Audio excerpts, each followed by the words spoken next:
dimanche, propose à sa femme d'aller faire un tour à la rue Saint-André. Tout le monde savait que c'était la rue des putains. Jocelyne le savait comme les autres. Elle accepta pourtant.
Hello, hello. See if it comes over for me. I got audio. It takes a second to load up there, doesn't it? I think we'll be good. So I'm pretty much gonna hang out for a minute and just talk randomly about what the purpose of this is. and why I'm doing this subject. Also, why I've decided that I will take this challenge on so early on in my Twitch stream. I don't think I actually planned on doing this subject so early, but it's been a subject I've wanted to tackle for a long time. Just because it's one of my favorite subjects to talk about as well as to do. Um, but I think it's really hi suburban slang. Uh, I should see who's in here. I'm not very good at like checking the stream and like doing streamer things. But my heart's in the right place. Giving it a good whirl here. Yeah. Cool. Hello, everybody who's joining. Good job. Hi, JB. This is going to be a fun one for you, I think. Yeah, I like this one. Actually, I'm kidding. Nobody's going to like it. Nah, it'll be fun. It'll be fun. Because we don't have to actually do the shadow work in the stream. That's the other reason we can talk about it. If we were actually trying to do the work in the stream, we would not be getting very far because that takes a lot of time. It definitely, hello. It definitely is not a subject for people who are not ready to be really, really, really honest with themselves about the areas of their life that they're not satisfied and not happy. And you have to not only be serious about really hearing the truths of this, you have to be in a somewhat stable place already, mentally and emotionally. Like, if you are struggling with your basic needs right now, this is not the time to undertake these types of things. This is not the time for you. So somewhat of a trigger content warning. If you happen to have stumbled across this idea of shadow work and we're like, oh, this is curious, but don't necessarily feel that maybe that would be the best idea for you to embark on that right now. Maybe you have other things that are more important that you need to work on in your daily life. Maybe you have some more important needs that have to come first, or you've just undergone some extreme situation that's, completely ungrounded you. You should not be concerned with this work at this time. You can always come to it at any point. I think the really like not ironic, I mean, it is ironic, not funny, part of this is that the people that are the best at shadow work are usually the ones that are suffering, but they're like the ones that really aren't in a place to do it. But like later they'll have that experience to go back to, and you can really, really gain a lot from different situations that you've been through. So the act of going through shadow work is like peeling back the layers of yourself and being really, really honest with what holds you back, what you're really afraid of, where you got these ideas from. And sometimes that involves so many layers that it really gets complicated. So shadow work for some people, and especially if you're just getting into it and you've not had any time with a therapist before, I would definitely suggest that be something that you incorporate with this. This isn't necessarily an undertaking that everyone should do on their own. That said, there's no reason why you can't do it on your own. If you feel like you really want to know and you really want to take it on. The other part of shadow work is it's ongoing. And once you decide that this is what you want to do, you're never going to be able to turn it off. So if you start breaking down these questions and getting into this subject, and you start really asking yourself these questions, you're not going to be able to stop. And it's going to continue for the rest of your life. And you will go through cycles of it. I recently, anytime something upsets you and there's a reaction that's a little bit disproportionate to what actually happened, there's something there. There's something underneath that, and to dig deeper into that, what helps people alleviate a lot of stress and discomfort and inner tension and anxiety and depression, like it, to really get at the root of these things, like you can really change your life. So um taking the time to do this work is a very worthy endeavor, but it's just, you're not going to ever really find yourself done. So, and of course, in the process of me refamiliarizing myself with the broken down subjects so that I can present it in a comprehensive manner, I am dragged into it so personally. So personally. So, if you think the tarot reads are brutal, this stuff can be really brutal. But I think the only way to really talk about shadow work, and I think what is missing from a lot of talks about shadow work, and what I hope to do with this is, they separate themselves from the process of it. So they're talking about it like this is something you need to do and not something they are doing. Like, you're still doing it too. Like, what are you going through? Explain it to me through your lens so that I can get, then you can adapt it to your own lens. So I think there is a lack of that, and hit my camera. There's a lack of that out here in the mystic guru world, whatever you want to call it. I don't care. There's not a lot of willingness to be really vulnerable and humble themselves in their own process, because there's no fucking way. Hey, not pumpkin face. Hello. I'm just going through all the trigger warnings of why we might not want to embark on shadow work if you're not in a place for it. But if you are in a place for it and you do want to dig in deep, and you're that type of person, and or you're just looking for a lot more peace in your life, and you just want to, you see those people that are just totally unbothered by things and they just always seem like fine, they're just content all the time, they're really good at this. I'm not.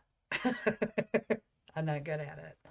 I'm not terrible at it, which is why I can talk about it, because I've been doing it for a long time. I've got a lot of practice and I can help anyone get started on it, but nobody can help you finish it but you, if you ever finish it. I would question, if you ever came to that you would have to go back and do some of the work that I'm going to talk about in a minute, though. But we'll just circle back. So yeah, there's a lot of reasons why one would not want to embark in shadow work. It's not lighthearted undertaking. It's also not like dark magic. I had a few people asking me like what that meant, shadow work, and they're like, "Is that for dark magic?" I'm like, no, this is actually a psychoanalysis term.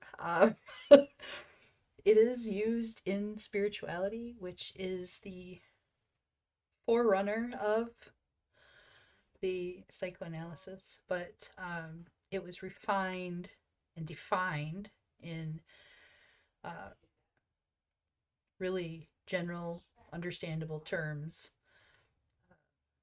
It's Carl Jung and his work. So it's not dangerous, but it is also something that, and I'll say it again, I highly recommend, if you have not spent significant amount of time with a therapist, that you should always approach this with the mindset of this is good for working through in therapy. Like it's you sometimes need, a lot of times need, very often times need, most of the time you need something else to bounce this stuff off of, for you to get a truly accurate picture. And it also helps to have somebody who's not necessarily there to be your friend. That's where it gets tricky, because sometimes we just want to go and ask like our closest person and be like, this is right, and they're like, they don't want to tell you you're wrong, so they're not gonna. Or maybe in their head they're thinking it, they're not gonna say it. That's the shadow self. That's it. That's the shadow self right there. um it is, yeah, it's the stuff that isn't easy to admit. Like there's a lot of stuff that people will joke about as the shadow self, and there are aspects of that that are true. And it's not that, you know, when you say that you're happy for somebody, that there's a part of yourself that's envious. That's, of course, that's true.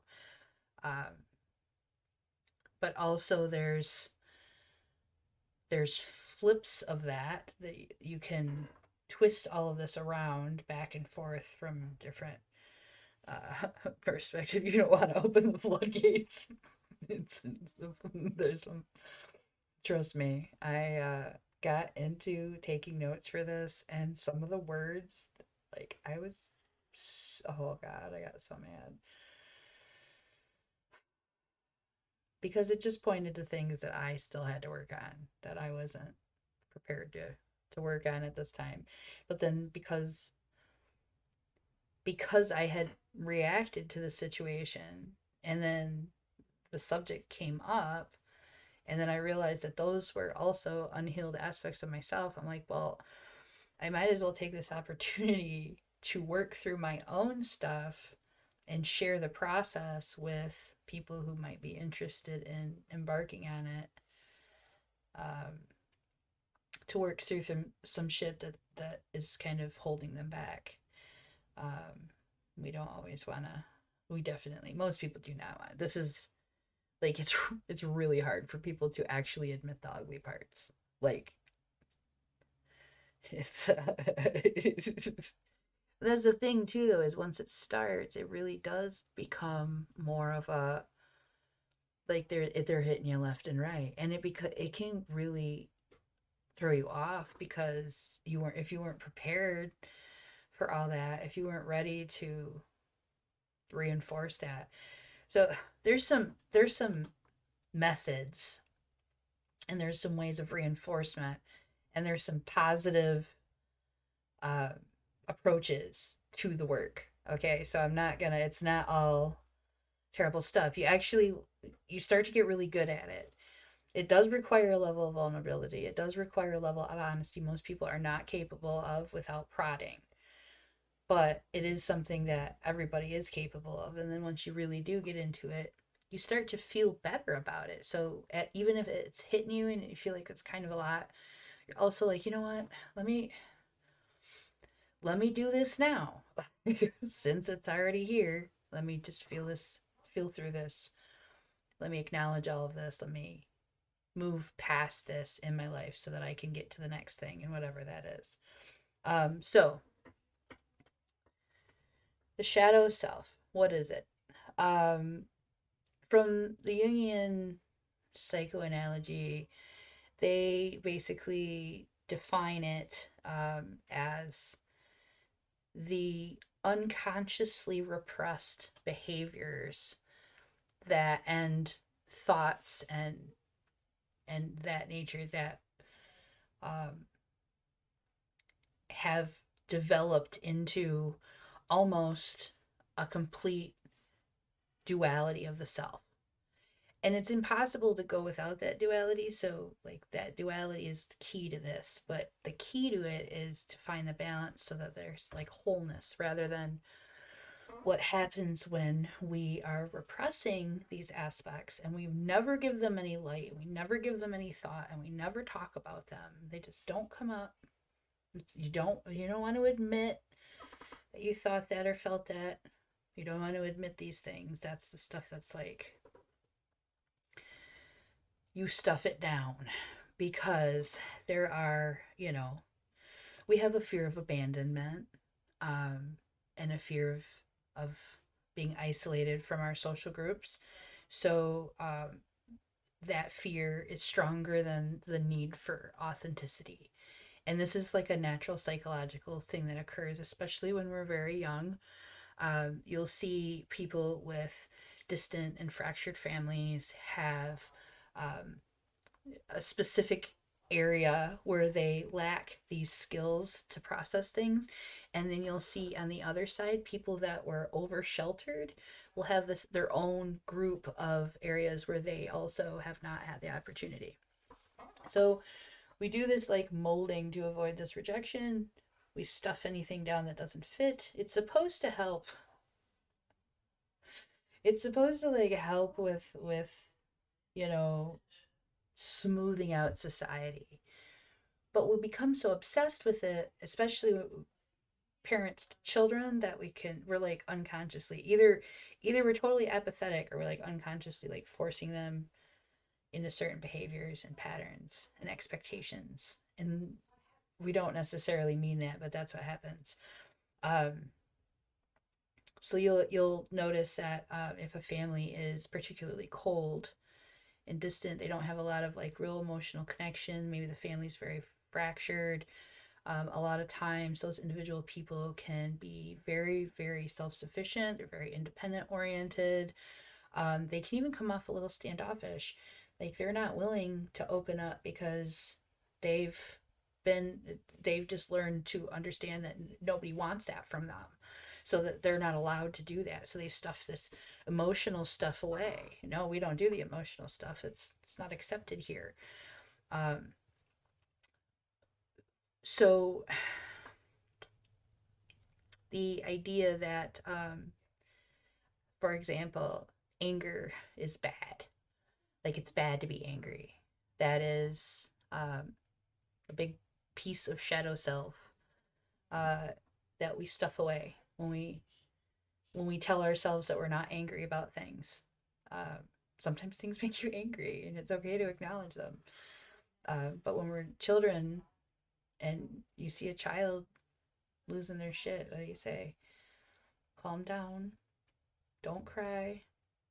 It's fine. This isn't anything to be upset about. So they stuff it down. Well, if somebody just shoved them down in the sandbox, they actually do have a right to be angry. And we really shouldn't be telling them that they, have to let that go. We should be saying it's okay to be angry.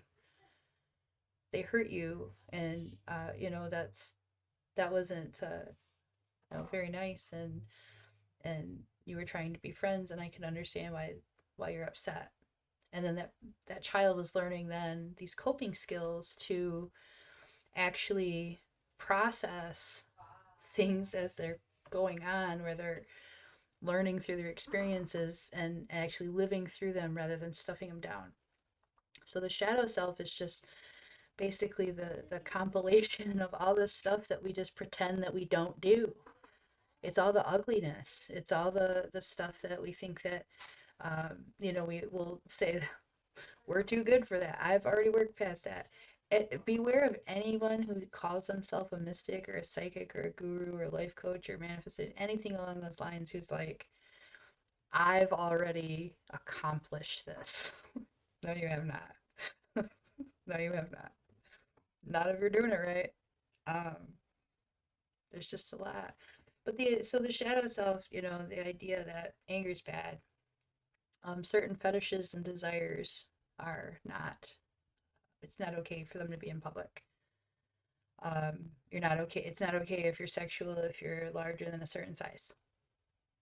It's not okay to be a certain level of promiscuity if you are a woman.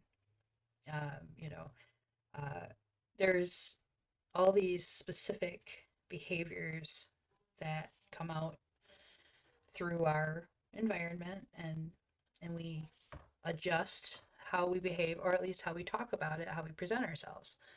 It doesn't necessarily mean that that part of us is gone, and that's where that love and light stuff is just escapism, because like that's, you're just ignoring what's real, what's there. It's super important that we actually acknowledge this so that you can work to eradicate some of that discomfort, that inner tension between who you believe you are and who you actually are. Like, you have to bring that together as the wholeness. So that's what the shadow work is for.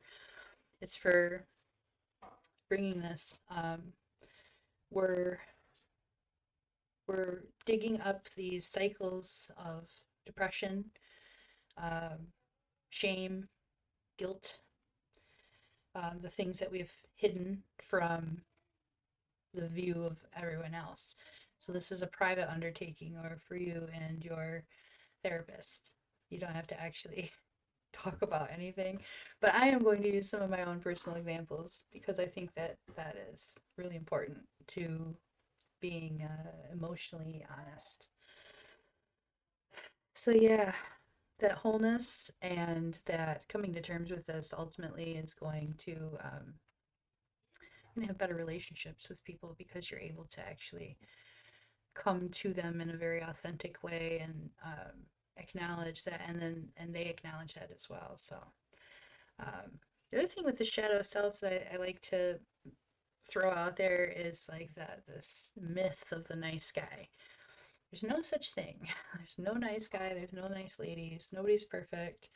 We all have these things that we really think and feel, and sometimes you can, you might have a person that you indulge in some of these things with, even to a certain degree, but there's still more beyond that.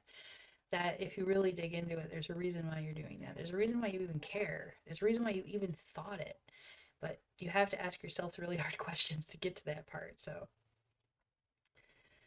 um, yeah, there's no nice guys. There's no everybody has a shadow self.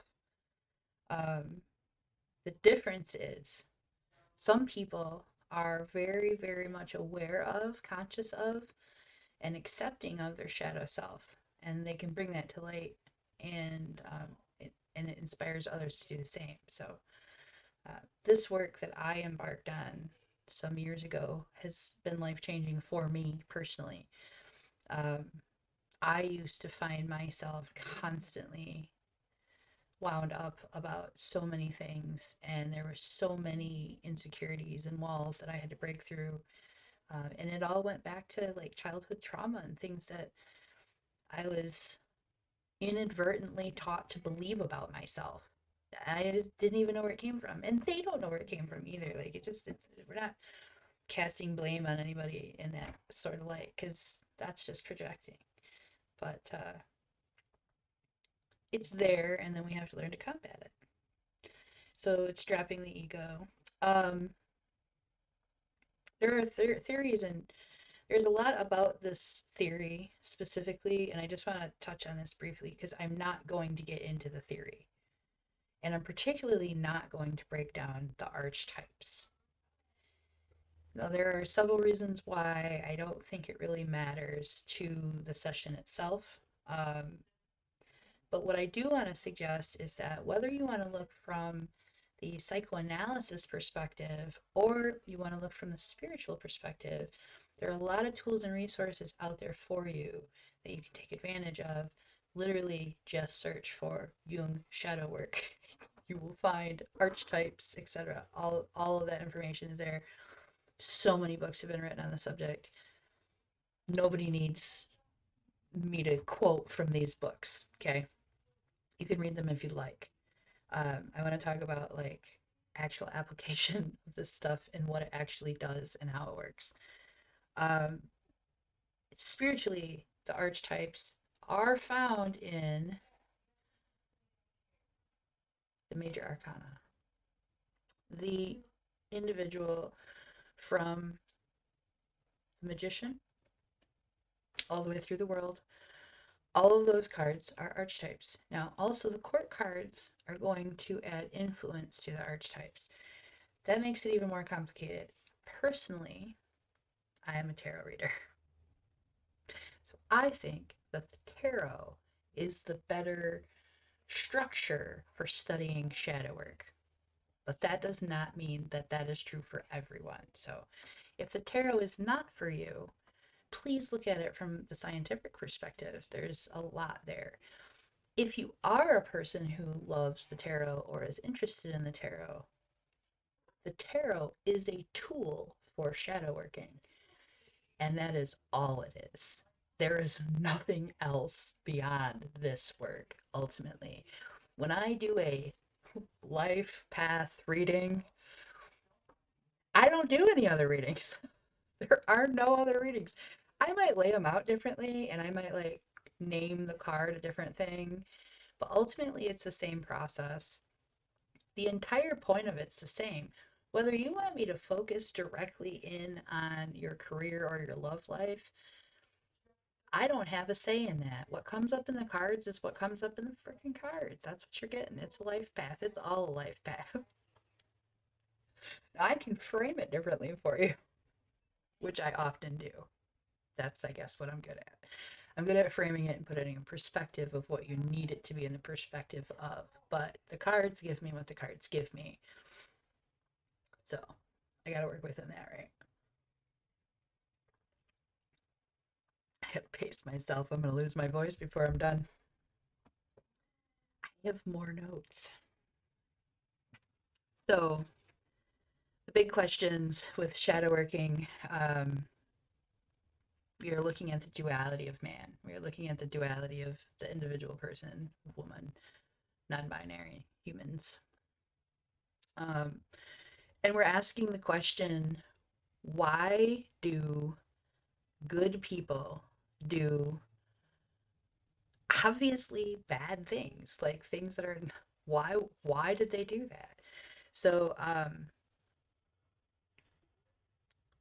the short answer to this, without getting into all that psychoanalysis, is that these people have created and they've created a shadow self. They have repressed so much that their shadow self has become so powerful that through being triggered by something, they have reacted in this way.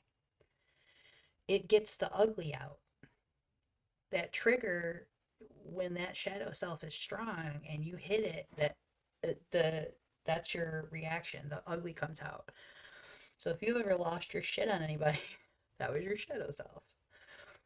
It does not work in court. I would not suggest you try to use this as a defense. Just being real. But I may or may not know somebody who has tried it. But that's where it's coming from.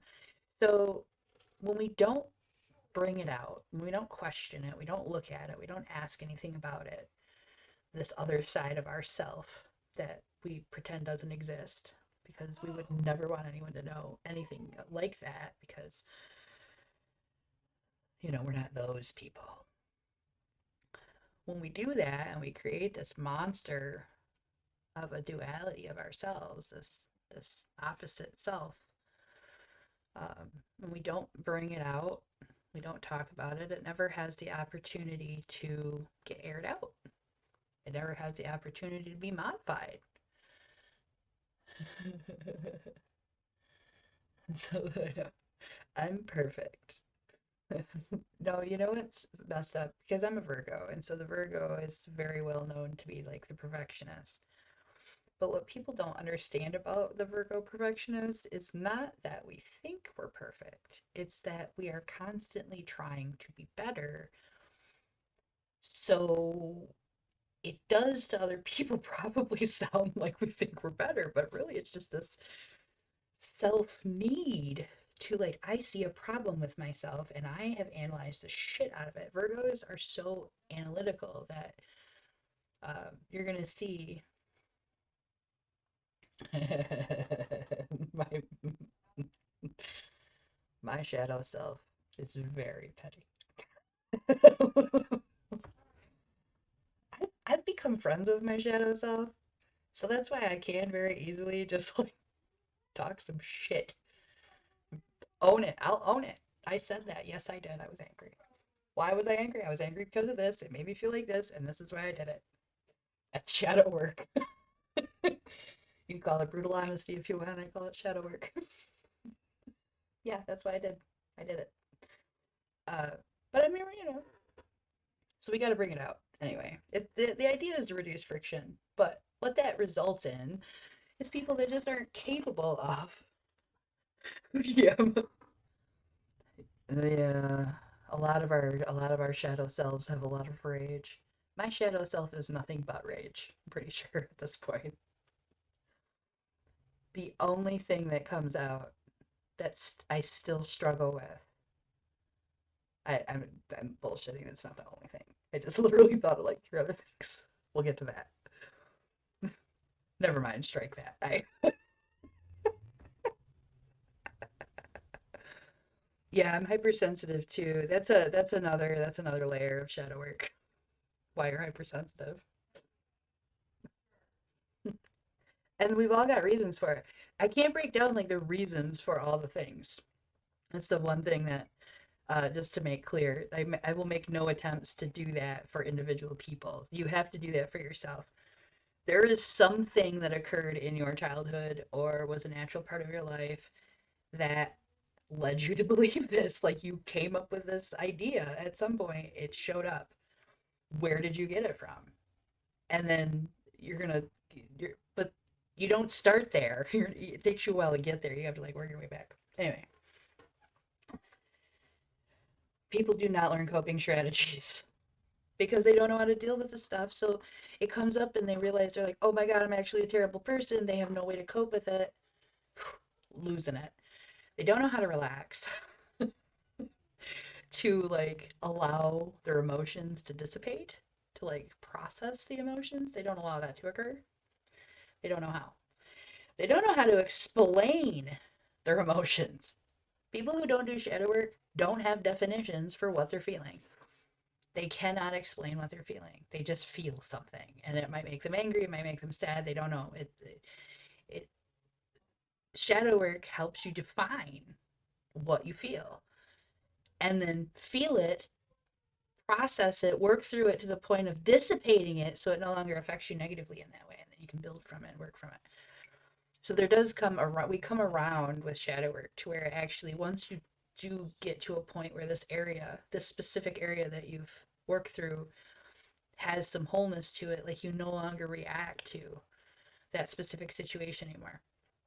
I had to do a tremendous amount of, specifically, I was, there would be like a specific subject that would come up surrounding my dad's death that I would be instantly reactive to. And I still, to a certain degree, have to stop myself and use my coping techniques, because it's so,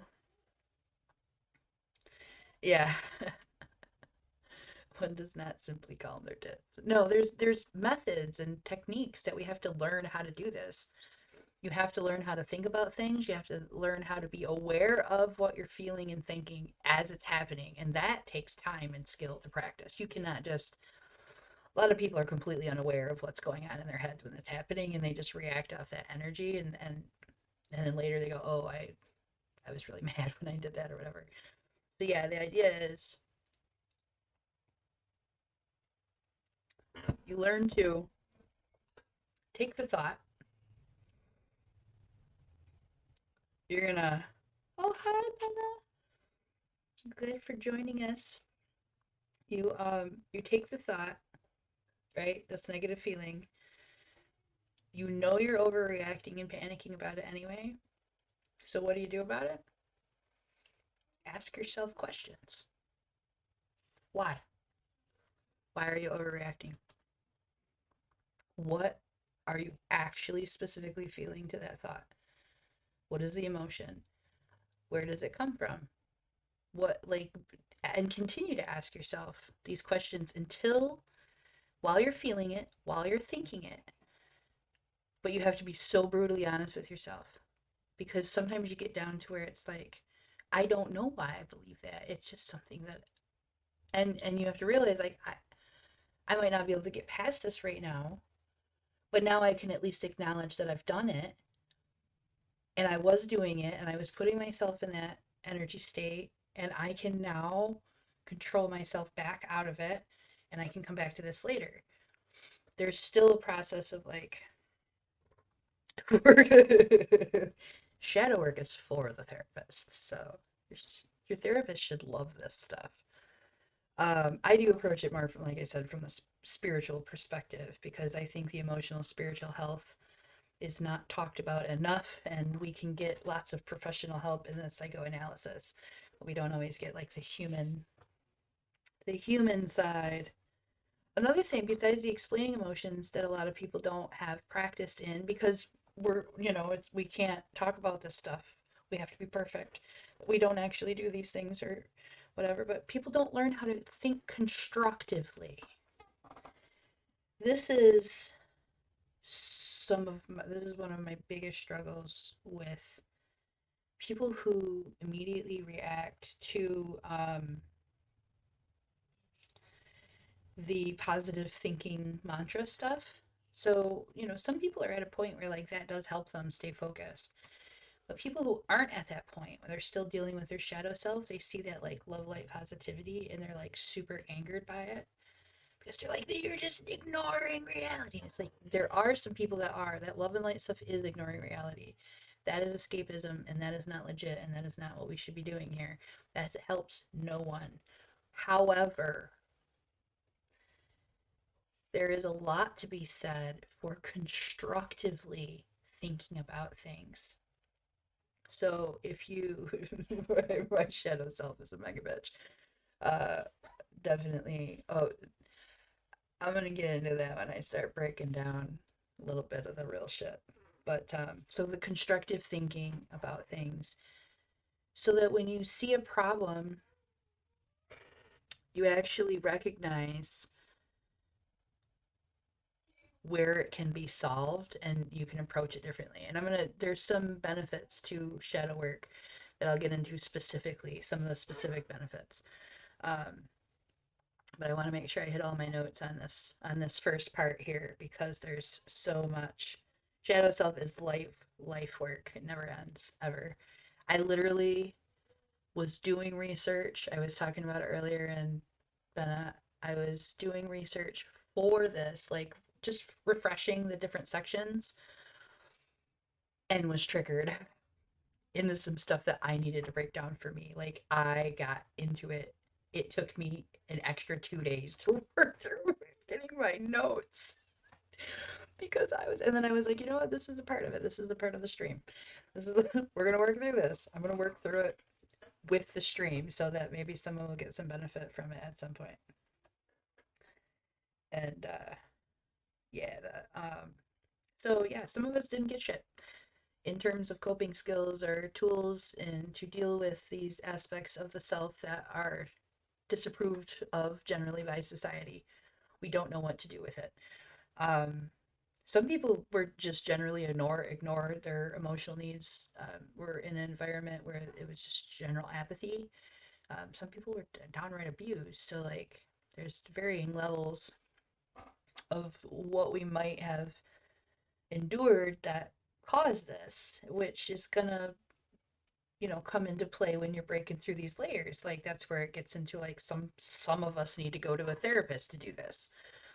You might need to go through a therapist for some things, and then you might get the hang of it and be really, really good at it after so many years. Like, I got to the point where, yeah, uh, arose, yeah, um, the weak men. Uh, I'll see if I can bring that in later, where I can get a little bit more specific, but I'll give you some ideas on how to approach it. Because this collective repression that results in uh, that disconnect between who we see ourselves as versus who we really are, it leads to problematic relationships, not just your romantic ones, but all of them. Like it literally causes you to choose the wrong people and have ideas about the people that you want to be in. Um, so yeah, the first thing that comes up when I am working through this stuff, I come to rationalization, projection, and social masking. And these are our immediate reactions. So these are the ones that hurt the most. Because projection, for one, is the concept that anything that you point out as a skill that you have a particularly strong opinion about, a feeling, an emotion, a trait, you are projecting it. Now, whether you are projecting it for good or for bad doesn't matter. It's all projection. So everything that you have a complaint about, everything that you get angry about, everything that bothers you about what another person is saying or doing is a projection that you have to break down. Rationalization. It's okay in this situation, though. Well, I had to do it because I do this so often. This one I do all the time, where I've always got like a reason. And I've just gotten to the point where it's like, it's almost programmed where I feel like I need a reason. Like I'm not coming up with reasons before I need the reason. You cannot rationalize your own bullshit. Just stop. Just stop trying to rationalize your own bullshit. As soon as you catch yourself, if I make myself do this all the time, if I'm gonna call somebody out for something, I have to call myself out for it too. And figure out where it is I need to call myself out for it, because obviously it bothers me for something. Then once I do it, of course, the first reaction is, but I had to do it because. Stop. No. I I do not allow myself to rationalize it, period. This is what happened. It is what it is. Maybe there is a rationalization in your mind. That does not mean that it's legitimate because you came up with it. It's your rationalization for your behavior. You investigated yourself and you found yourself innocent. Good job. you know? No, we all do this. Okay, we all do it. We all do it. Everybody does. That's the thing. That's why it's so important to talk about, because this literally is like everybody does this. The problem is most people don't care. They just don't. They're perfectly fine, like being stressed out and hating people and hating their life and being miserable, and they just take some more drugs and whatever, party, be miserable. Some people just are just happy just being miserable. Me, not me. I'm not satisfied with that. I always want it to be better, and then I look and I go, ah, crap, it's my own fault. I did that. How did I do that? Why did I do that? Do it all the time. All the time. So yeah, and then social masks. Social masking. Literally whatever you're presenting to other people is a social mask. There's very few people who are always 100% their authentic selves, because it's pretty much impossible to do that without causing a ruckus in many situations. Most people are restrained in some way, and it's good in some situations, but it does lead to a lack of authenticity. So the social masks are fun when we're in big groups and we're trying to keep everything cool, and we're just kind of like, I'm not gonna rage out on this person right now because I don't want to start a big fight at this festival. But um, yeah, it does make life easier. But it's the act of making it easier where we're ignoring the work that really needs to be done, because that's the hard stuff. The hard stuff really needs to be done. So there is. I'm looking at my notes to make sure I'm not missing anything. So I did mention there is a lot of good that the shadow self has to bring to the table. And I'm going to break that down as we're talking, but some of the traits that you're not fine. Some of the traits that come up when we are now, this is one psychoanalysis analytical breakdown that went separated from the Jungian archetypes and kind of came up with their own archetypes based on the specific shadow activity that was occurring. So this is basically a list of callouts. Egotistical is the first one. As for every insecure statement you make, there is a part of you that is also going to be egotistical, and vice versa. For every part of you that you think is better, when you flip that, there is another side of you that secretly feels insecure. Okay, so we're always flipping these. So the ego is just as powerful as the the part of the self that has no self-esteem. You know, you've got this, and then you've got that separation, which is why you feel compelled to speak in a way on certain things, because you're protecting and covering that part that you didn't want seen. So if you say something that comes off as very kind of egomaniac type thing, it's really hiding a very severe insecurity. And on the same note, if you are willing to speak on an insecurity, most of the time that's because the shadow self is actually very much ego driven in that realm. That's the part you're actually not acknowledging. So neuroticism is another shadow activity. It's the result of repressed shadow self not addressing the shadow self. You start to get very particular and have to have control in certain things. It has to be like this. You're going to be very picky about it. That is a result of that repressed shadow self that's not been dealt with. Being untrustworthy. People that just develop into that character, there's a whole process that led them there. They didn't just one day become untrustworthy. There were parts of themselves that they were hiding, and they didn't understand it, and so it just kind of grew into this thing where it's like, you just don't know how they're going to behave now. You don't know if they're going to, manipulate you or take advantage of you or whatever. You just don't know, because they don't know how to deal with those feelings that they were feeling that they shoved down. They never learned how to deal with it. Being emotionally unstable. Controlling. Cynical. Oh, I got so called out with the cynical. I'm not cynical, but I am cynical. I am so cynical.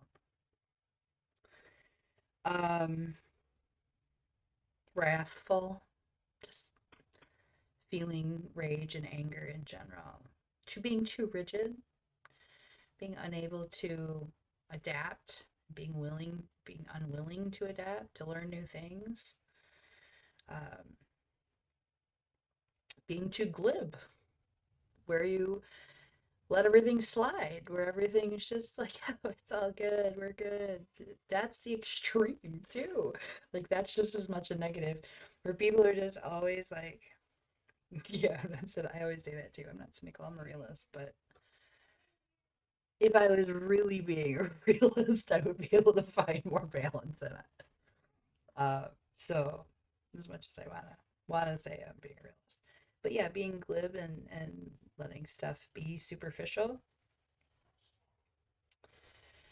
you know, being cold, being unemotional or unopen, uh, perverted, not perverted in a bad way, but perverted in a way of feeling as though you're sexually repressed and that you want to be expressive and you want to have this out and it comes out in perversion.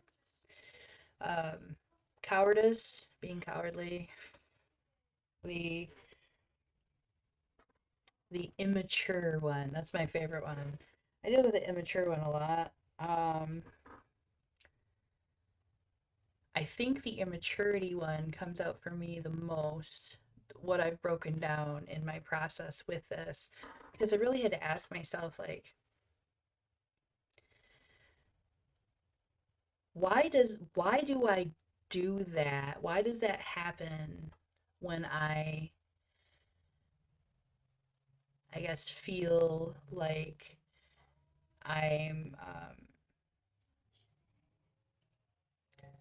it's almost like when if I feel like I'm in a situation where I'm gonna be the joke, the butt of the joke, um, I would have like a very immature reaction. And the immaturity, I think, is my that was my shadow self, simply because as a child, I was often the one left in charge. I was responsible for taking care of my two brothers. So, um, as these two young boys are playing, when something happens, like it doesn't matter that I'm 5 and 7 years older than them. Like I am responsible. So I wasn't having fun in those situations. And so anytime I see this where people are going back and forth, like my brothers would be playing as boys do, they often kind of, it's a little bit, there's some kids are very, like they poke and peck at other kids and some kids don't. Uh, my brothers were very much the type that would like kind of rib each other and go back and forth. And that to me was very confusing. So I always struggle with that immaturity reaction. Yeah, nobody really wants that to be, but like at the same time, there's a process of learning to let that go so it doesn't affect you. And that's what the shadow work exercises are for. They're to get to the point where this stuff doesn't bother you and you can start to let it go more easily. And really gives you a bigger sense of peace. Because all of a sudden, like, what was set up, like that butt of the joke situation, like that just doesn't matter. It just doesn't matter anymore. That's the benefit of the shadow work. So there's a lot of different different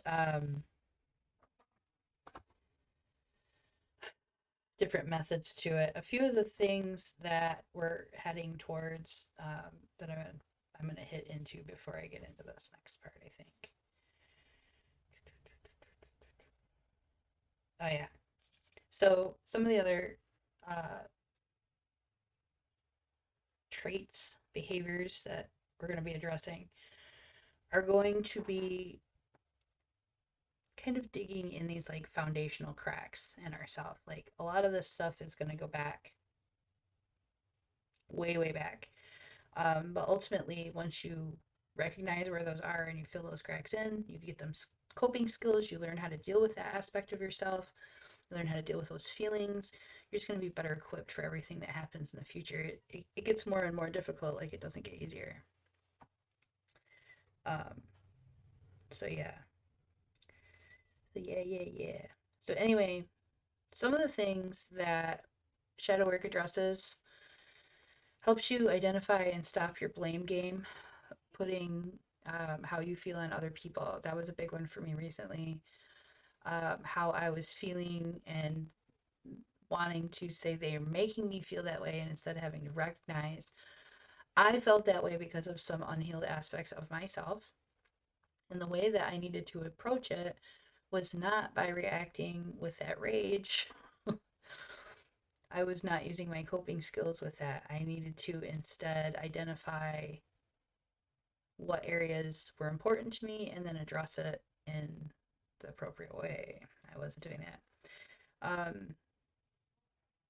So money and success issues is another one that people have, where you have these like limiting beliefs about what money does to people and what success does to people. And it actually will inhibit you from doing good for yourself because you have these beliefs. You might not even know you have them right now.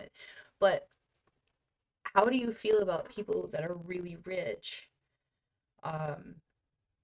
Now, put aside like greed, okay? We're not talking about greed at all. We're not talking about billionaires. We're talking about people who are wealthy and they're extremely philanthropic, but you still have a judgment about them or you're still going to criticize them like right away. That is a limiting belief about success and wealth. That does not, it's not a fact that that is true. That's just what you've come to believe. So that could be hindering to you personally.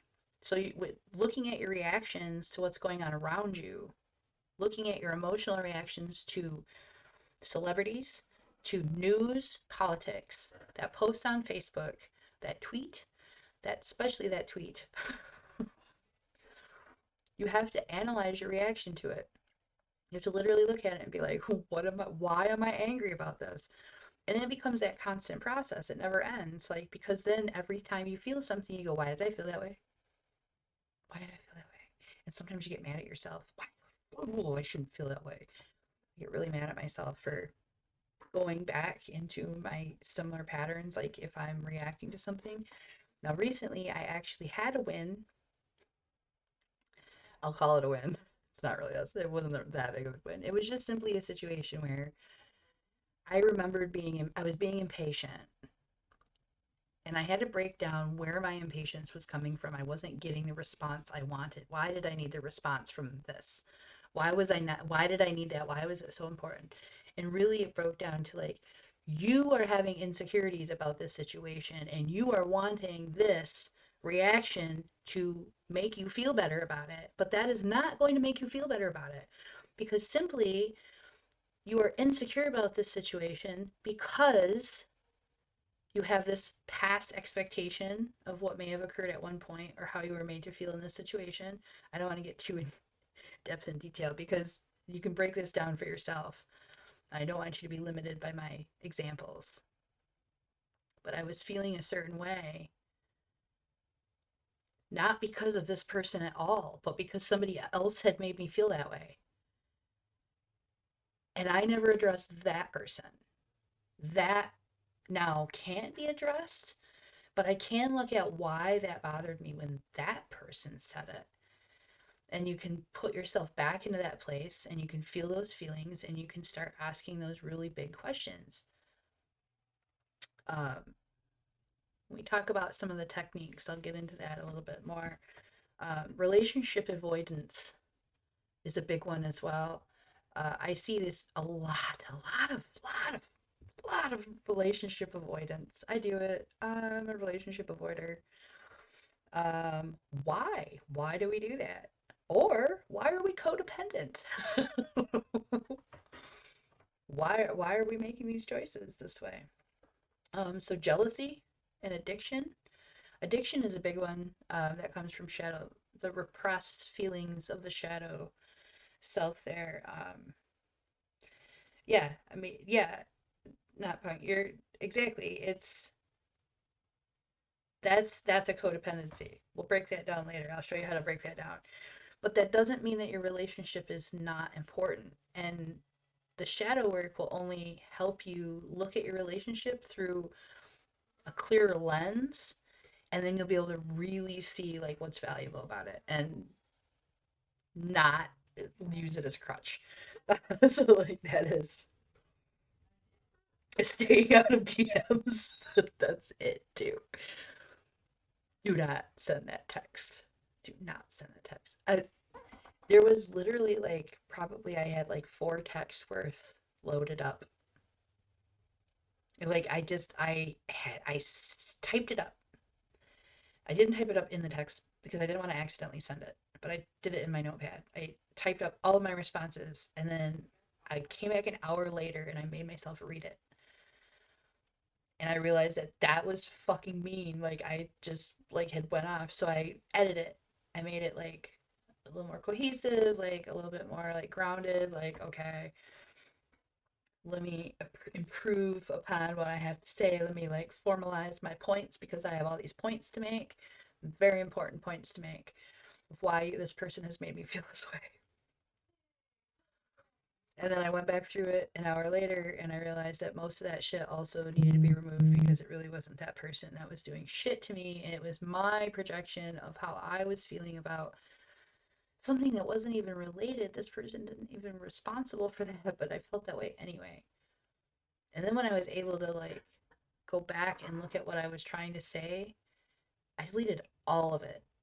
There's nothing there worth salvaging. And instead, I had to go back to square one and be like, no, be fucking honest about it. Like, what is it that you want? What do you want? And I had to, like, get really, really, like, this is what hurt me. This is why. This is what would make me feel better about the situation going forward. And, like, no band-aids or anything, you know. Yeah.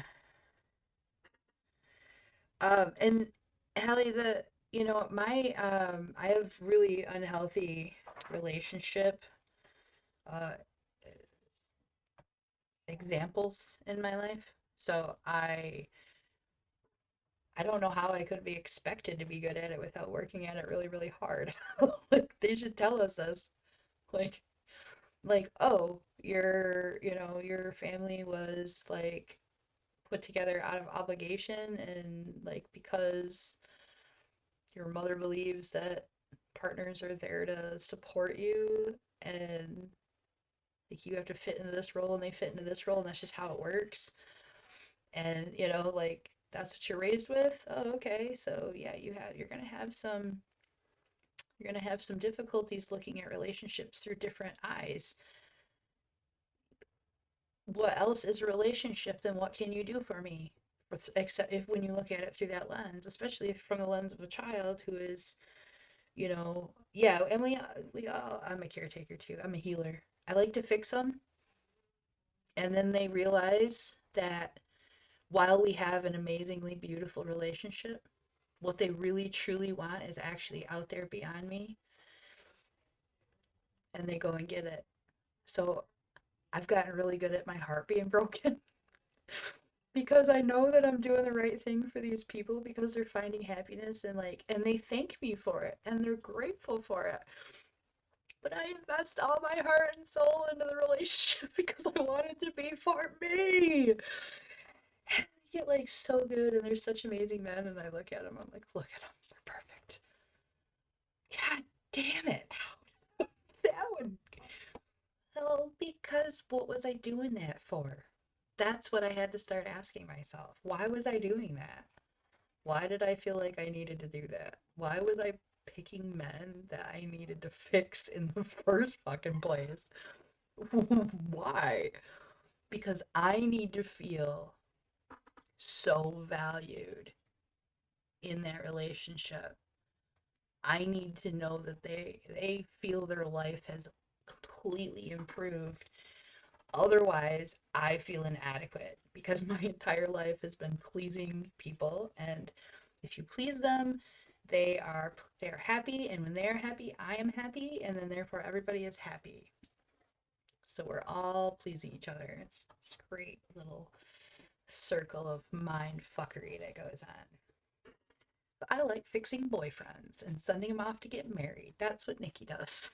that's that's my shadow self working. Terrible, terrible pattern.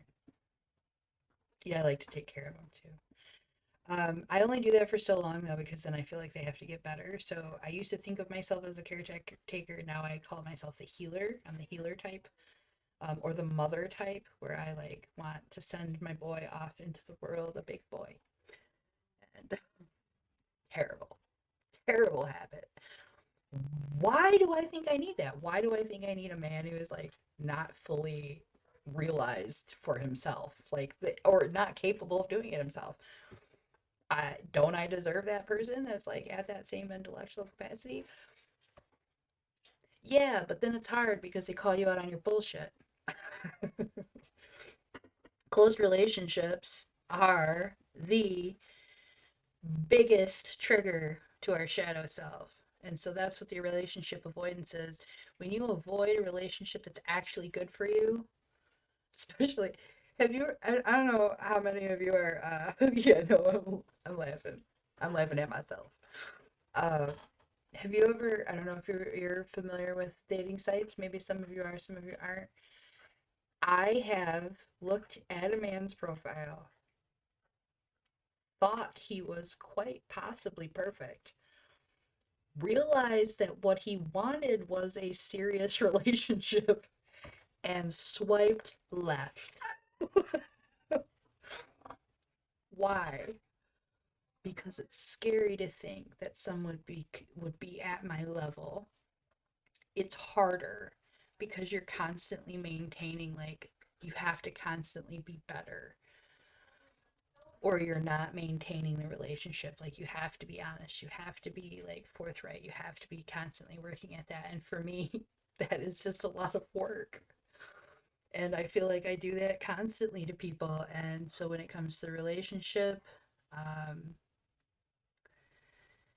I need to find a place where I'm coming into it without feeling like I'm being held to any expectations or etc. And it's really hard to find that, especially when I'm trying to find men that need to be healed. I'm doing all that. So yeah, codependency, it's a big one. Self-sabotage. Those are my favorite ones. That's my favorite one. My favorite one is when I think that I've got something and I'm so good at it. Like, oh God, I'm so good at it. This is literally, and then like I just go so hard that I literally like ruin it for myself. Or like I'll just like not be able to let go of some fact when I probably should just let it go, but I just can't. So self-sabotage because you're fixated on that thing instead of understanding how to cope with and deal with that feeling. Passive aggressiveness. Oh, I'm so bad at this. I want the person that I am upset with to deal with it when I want to deal with it on my time. I want to have control of my emotional state and all of this situation when we have this conversation. And so if I'm trying to get them to talk about it and they cannot talk about it right now, the passive aggressive shit comes out. Start making these little low blow remarks and these little like, well, and then I start tweeting. I'll be twoting. Yeah, self sabotage, especially like the addiction and the self sabotage, like go hand in hand. It's like, but the the addiction is a need that has been unmet. That is a part of the shadow self. It is repressing the idea that one would need some kind of escape. And so it turns it into the extreme form of that, where that you're not supposed to want to escape and need that so badly. So you repress that, and what happens is instead you realize that the substance in particular happens to give you that escape. It becomes an addiction. You weren't getting what you needed, you weren't addressing what you needed, and so there slipped in this reaction that was unintended. But it's just, it happens. Um, yeah, what you think you deserve is a big aspect of digging into the shadow self. What, why do you have these ideas of yourself? Where did these come from? That's shadow work. So digging into these things. Resentment. Being resentful of how somebody behaved or how somebody treated you. not being able to let that go as an aspect. Power struggles with the self and with others, not wanting to allow others to control you, or feeling the need to control the situation even if control is not a factor. So bitterness, of course, uh, when we become bitter about someone's good fortune, when we don't feel they deserve it, even though we say that that's wonderful, and we might pretend, or maybe you don't say anything at all, maybe you just disappear out of the conversation. You just don't want to speak on it because you don't want to acknowledge the other side of it either. If you say the one thing, you have to acknowledge that you feel it. Also, victimization, which can very much be tangent to, of course, the addiction and the self-sabotage. The victimization kind of goes hand in hand with those things. And once you get in a cycle of um, making yourself the victim, rationalizing, that's a lot of rationalization. You're rationalizing your actions, rationalizing your behavior. It becomes the easy route, and it's the pattern that you go with. It's the escape, because it's hard to face this stuff. It really is. Like, it's hard to face it, so we go to the easy route, whatever the easy route is, which is usually like deflect, deny.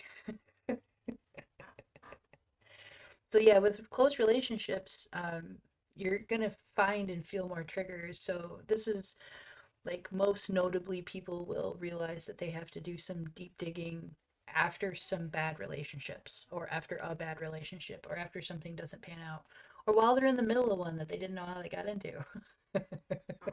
Like, you never know. It happens, right? I've been in that situation. No judgment. So in those situations, the first question that I think is helpful when you're, like, actually in a relationship, or you're close to somebody, it doesn't have to be romantic, even your roommate or your best friend, when you have conflict, because you're very close to this person, you're with them all the time, you're going to come across things that you have been raised differently, you have different upbringings, you have different beliefs, different experiences that have led you to where you are. So eventually, inevitably, something is going to come up that doesn't match, that doesn't vibe. When this stuff comes up, do you have the discussion and then move forward? Like, make your statement, make your point, allow the person to make their point, and then move forward? Or does it become a battleground where you start bringing up everything that you remember when you did this? Oh, you're this now? Well, remember this? That battleground behavior, that war behavior, that is a trigger from the shadow self that is being repressed. It's not gonna go away without dealing with it. Like, if you can't, like, process through a disagreement with an adult and come out on the other end with at least the same dignity and respect, you haven't done your work yet. You still have more to do, which is one of the biggest things that hit me in the face as I was studying for this, is because I was like, every single time I've had a reaction to somebody, I've had to face this aspect of myself that was not dealt with.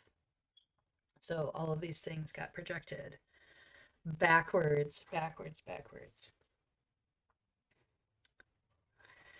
I'm paying attention to the chat too. I want you to know that I'm seeing it.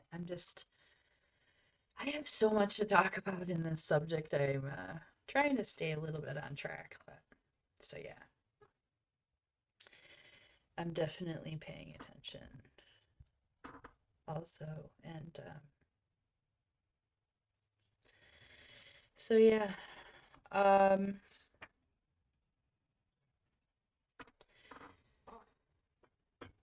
some of the benefits of working through these parts that were not developed because they were repressed. There are increases in your creativity. tremendously. Working through the shadow self is often a source of an artist's creativity. And I hope that some other artists, I know there's a few in here, but hopefully some other artists also get a chance to check this out, because the shadow self is a wealth of creativity, but not if you don't know how to balance it. You have to be able to tap into it without it taking over you. So that creativity, but also problem solving. Like, you learn problem solving skills. You're able to work through an issue. It doesn't affect you in the way that it used to. You don't get anxiety about it. It doesn't make you angry. You just come up with a solution. Isn't that nice? Like, can you just imagine like something just falling apart at your feet and just being like, oh, I just need to do this. And you just come up with a solution? Knowing what you're going to get angry about, knowing what's going to frustrate you, you plan in advance. I'm a planner. So one of the things that, for example, if I'm going on a trip, I got to make sure that I can change my tire if something happens. That is a thing. So upon realizing that I was in a new vehicle and I did not have the tool I needed to change a tire, I lost my shit. Burst into tears. Because that was not what I expected. I thought I was prepared. I was more than ready to solve the problem, but instead of coming up with the next solution, I realized that I was only good at problem solving if I was allowed to control the environment. And I needed to break down why that was and start learning to be a little bit more adaptive and come up with other outside the box solutions and things like that. It also helps you tremendously with your resilience and your comeback from trauma and tragedy. That sounds terrible because part of it is like the desensitization of trauma and tragedy. That means you've been through some shit. But learning to process the shit means that you come back more and more resilient every time. You get better and better and stronger, and then you're able to enjoy more of life. And you can still mourn and grieve without being miserable all the time.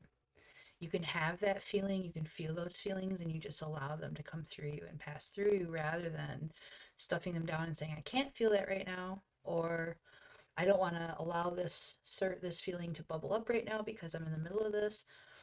I've learned that when these things bubble up, I should just sit with them for a minute and just like, it's okay for me to feel this way right now.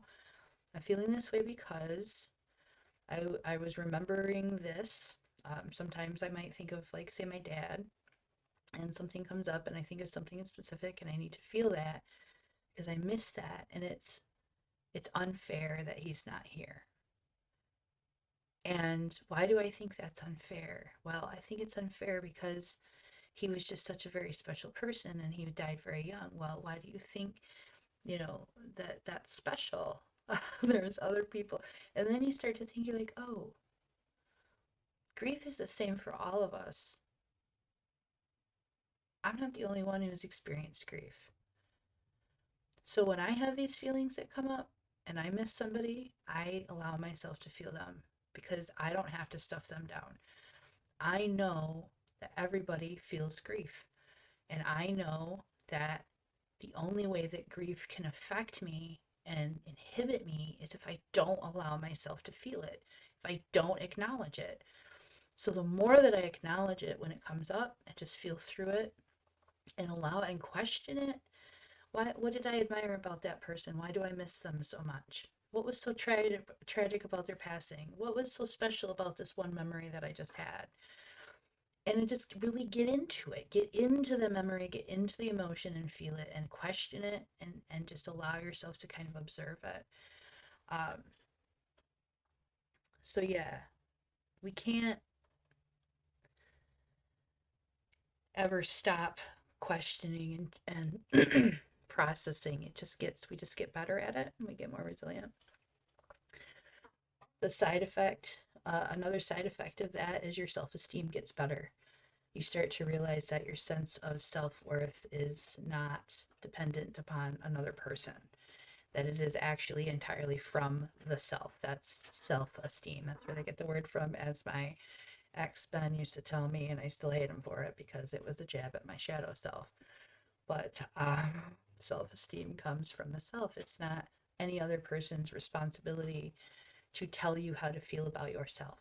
You have to tell yourself how you feel about yourself. That's self-esteem. So you have to figure out where you got these ideas. Where'd you get this narrative from? And then overall health, because once you start becoming more aware of these things and wanting to work towards them, ultimately you start breaking down some of your bad habits in other areas. I had to break down some of my fears about being in a healthy body and whether or not I would still have my own identity being in a different body. I was keeping myself fat because I didn't know who I would be if I wasn't fat. Like was going on in the chat room earlier with the mental health. Hallie said, who am I without this mental health thing? Same concept, right? So sometimes when we're this is coming up, it's we get the immediate reaction, and the ones that we want to watch for, the ones that are really dangerous. And this happens mostly with people after they've gotten really practiced at this and they've done it for a while, but you'll see this in gurus and people like that. They're always, they'll be like, well, I'm not like them, I'm like this. Red flag. People who have to tell you how good they are, like that they're a good person. Like, but I'm a really good person. Like, but I do this all the time. Like, if you are a good person, you do it in your deeds, and then people know that, right? So if somebody's constantly telling you that, what are they really telling you? They're projecting this out. I'm a good person. I'm a good person. What they're actually saying is the opposite. I want you to believe that I'm a good person. That's what I want you to think. But that's not, because if they were a good person, it would already be there. So, applaud me. This is another big one. I do this. Oh my God. I do this one all the time. Yeah, I'm doing this to help you. This is for you. The nice guy is a myth. The nice guy is a myth. There's no such thing. They're just hiding all their shitty selves, and probably even shittier because they're hiding it so well. That's when it gets really nasty, is when they're really repressing that shit and they're just not even acknowledging it. I would so much rather somebody look at me and be like, you know what pissed me off today? This. But you know what? I really like this about whatever. And I'm just like, oh, well, that's fucking real, because at least there's like some balance to it. They weren't hiding the fact that something made them feel a certain way. They allowed themselves to feel it. They said something about it, and then they took themselves into a different mental place. But I do like this. Like, that's fucking dope. So yeah. People that say that they don't have bad thoughts, or if you think I don't actually have bad thoughts, that's a big red flag. And that constant validation with the like applaud me is really dangerous. I recently felt as though I wasn't getting acknowledgement and credit for work that I had done. So like I'm reacting by basically saying I'm not getting this acknowledgement. And then I had to actually like dig into that and say, like, why do you think that? Why do you think that you're not getting the acknowledgement? Did somebody actually say that? Did someone lead you to believe that was the case? Was somebody actually downplaying? And then there are some situations where I had been downplayed a little bit and I felt that. And I was like, okay, I can just correct that part by just being very clear. I don't have to react to it emotionally and feel as though I'm not being validated and I'm not getting credit for what I'm doing and saying, you're not applauding me, you're not giving me this credit. I can just simply say, let me clarify this for you. Yes, I do this. I don't need to be applauded for it. But my reaction felt like that's what I wanted. What I really just wanted was like the actual acknowledgement. And sometimes it's not you that needs to be applauded. Maybe you're not the only one. Maybe you're not being realistic about your role in it. maybe you should have been doing more. That was another thing that really, then I really started having to analyze, like, okay, but what have I done to deserve applause? Have I gone above and beyond in some way, or am I just doing what I honestly believe? So, and then, okay, so if I believe that, then why do I think I deserve something extra? Those are the questions that get ugly. So when we get into these situations, right? So you're in this, you get a feeling, you get an ugly thought. God, I hate that person. It's not even that I hate him. I don't hate him at all. I do not hate the person because I can understand him. But I hate his behavior. I hate his reaction to what I was dealing with. His reaction to it exacerbated the situation, which made me have to react more to it. But even there, in that statement, he caused me to react more, did he? Like, or did I allow that to occur? I didn't like the way he acted, but I also didn't need to allow it to affect me in that way where I started to spiral with it, you know? His behavior was out of line, but did I need anyone to proclaim that to be true? No, I knew it was. It spoke for itself. But at the same time, I wasn't getting that validation. And then I start feeling like, okay, now I'm being, ridiculed.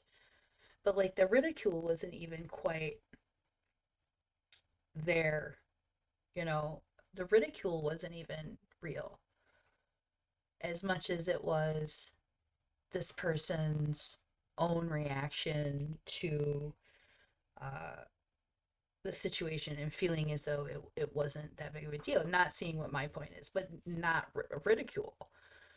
But it looked like ridicule from my perspective because I was projecting this feeling of not being taken seriously. So that's what I saw. So you sit with the feelings. I felt that it bothered me that this person did not take this situation as seriously as I did. It almost felt like they were even mocking me. I'm very angry about these feelings. You have to sit with them and try to be quiet for a minute. Like, shut your mind up for a minute. Allow the actual thoughts about the situation rise up. It takes a minute of you actually just letting it come up. And usually it's the thing that you instinctively go, no, don't say that. That's bad. That's the stuff that you have to let rise up so that you can look at it. So you let the darkness come up a little bit. You let it simmer a little. You sit with it. You look at it. What am I feeling here? What am I avoiding here? This reaction is probably a deterrent or a distraction from what I really should be addressing. We do that a lot. We deflect. And then once you're working through that, a really good time at that point to start writing some stuff down about it. Like really just kind of free writing and letting it all come out. That's a really good form of therapy. If you're not able to see your therapist, well, and we can, yeah, absolutely. But then we have to look at the reflection of that and say, okay, so the shadow work is the fear of the psychopath, right? The fear of not being in this certain mental capacity. And you can break it down from that aspect and you can still gain and learn from it even when it's a bad situation you can't do anything about. That's the point of this, is that it's not that you can fix out there. It's that you fix in here and how you react to that. So how do you react to the psychopath? Do you get resentful? Do you get angry? Do you feel, as though they are disempowering you? And why do you feel that way?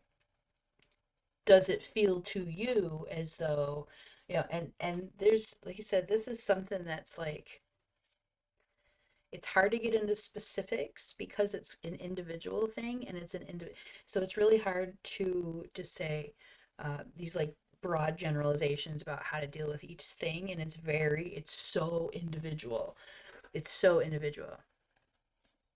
Um, so abandonment issues, we all have them. First of all, they come from our need to survive. That's a natural innate reaction. Um, Abandonment, if we are abandoned as infants, we die, and we know that. If the family does not accept you and care for you, you die. If your community and society, you do not have your resources, you die. That is survival. So we all have fear of abandonment, period. There's nobody that doesn't have that because it is an innate survival method for a human being. We have evolved to feel as though we must be accepted by this group or there is nothing else, because it used to be that way. It was like that's how it used to be. Now we have these, you can't unprogram all those years of evolution just because we happen to have, a basket you can leave your baby in now. It's like it's just not how it works. We we need that, and it's so strong, it overcomes that need to be authentic. You're so But you think about how many times, like, if being authentic you, if feeling your feelings, if expressing your feelings leads people to leave you alone with that, and that feels bad, and that feels worse, then you are not going to want to confront that situation, you know? Yeah. Yeah. There's so many big topics here. Abandonment issues with attraction and with weak men. Yeah. Why? Well, because it's easier to control a weak man. You can make him do what you need him to do. You think you can manipulate him in a way that you feel safe, you feel secure. And that is what you need, because otherwise you don't feel as though you're secure in the relationship unless you have that kind of control. You're not going to get that kind of control with a man who isn't weak. So for you mentally, that doesn't mean it's exactly true. It's just how you're seeing it and how your brain is rationalizing this. Like, why are you going for this weak man? Because it's easy. Because it's easier than one who's going to challenge you and make you front your shit. And those ones are harder to deal. They're harder to get. Self-actualized men are like unicorns, okay? And it's not that they can't be. It's that society is more uh, diligent in their repression of the male emotional process. So the assigned female at birth individuals are often given the free pass to feel, and in a lot of situations, the assigned male at birth are not given that free pass. So you're going to tend to see that a lot more. And one that is self-actualized means that he is a winner. So if you can find the Center for False Memories in the city of founded by child, I'm not surprised.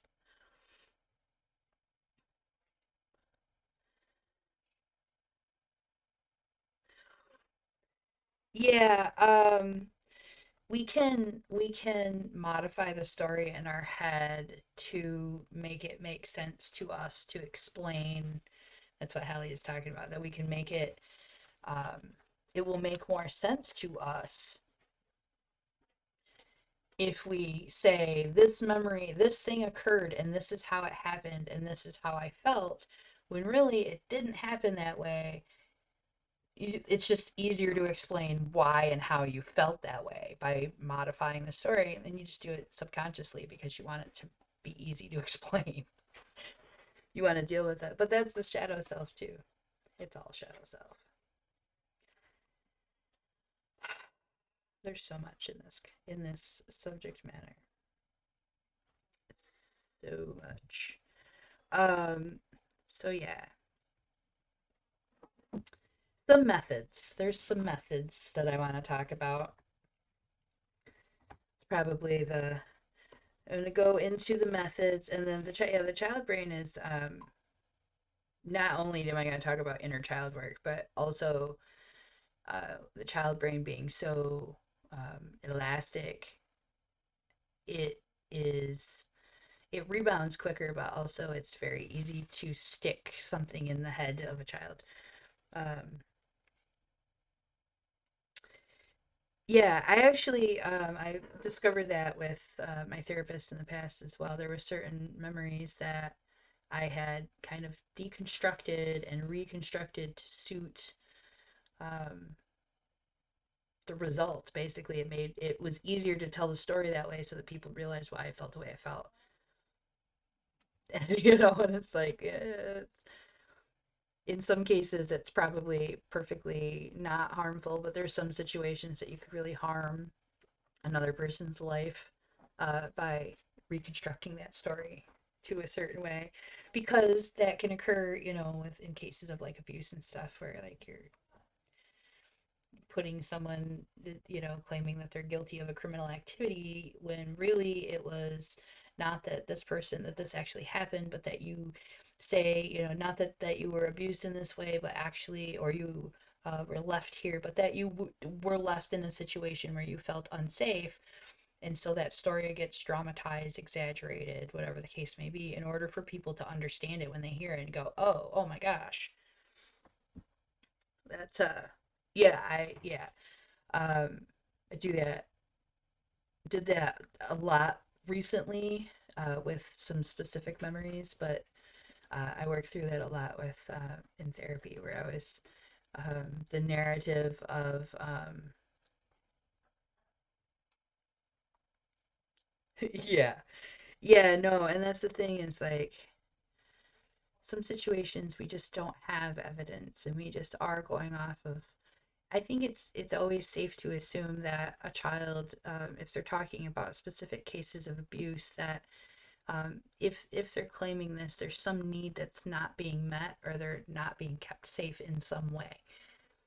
Whether or not they're making up a whole situation in order to explain that, um, I mean, that's dangerous, tricky situation to be in. But regardless, I think that child has some needs that are not being met, and that the the biggest factor there is that the child's needs are met. And then if there is a case where you didn't find out, okay, this was a manufactured or modified memory in some way, then you now have a place to start to address working with that child's healing as well. So yeah, you don't, we just don't know. Yeah, I've definitely I think too, and I'm speaking from a much older, wiser version of myself. Um, yeah, we don't, we definitely like, um,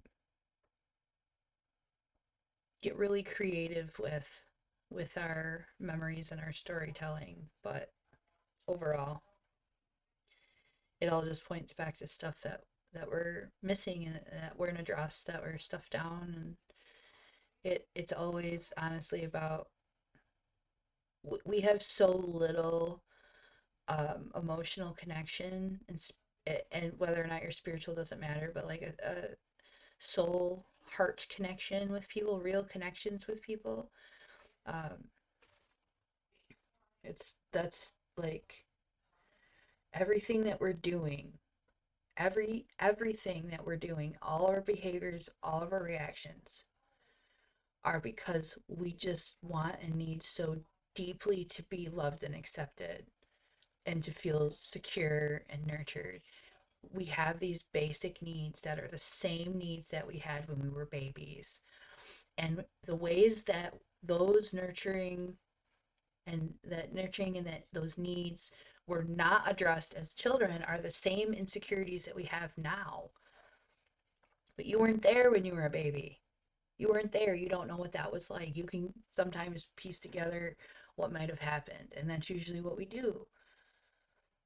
Is there's stuff that you don't remember that you were affected by, so you picked some specific events that occurred that are similar, and then you just kind of like format it to fit.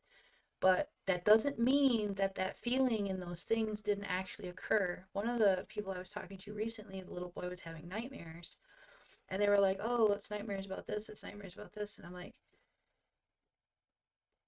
it's not that necessarily, because they were like trying to determine like who did something to him. I was like, it's not that necessarily something terrible occurred, but it could just be a situation where he did not feel safe when he was very young. Maybe he was in his room and he heard somebody fighting out in the other room and he did not feel safe. And he's an infant or a toddler at this age. So now he's 5 years old and he doesn't know why, when there's hostility or tension, that he doesn't feel safe. And that can be dramatized. And then later that memory can be like, well, actually, what happened was this, and that's why I feel this way. So, yeah, so the psychosomatic effects of the shadow reactions are a big deal too, because your belief about yourself and your belief about your behavior, your rationalization, that victimization can actually cause like real physical problems with your health. Like it can actually result in blood pressure problems. It can exacerbate pain. It can cause neck and back pain. And tension and tightness in certain parts of the body can cause nerve damage, especially if it's not relieved. We can retain water.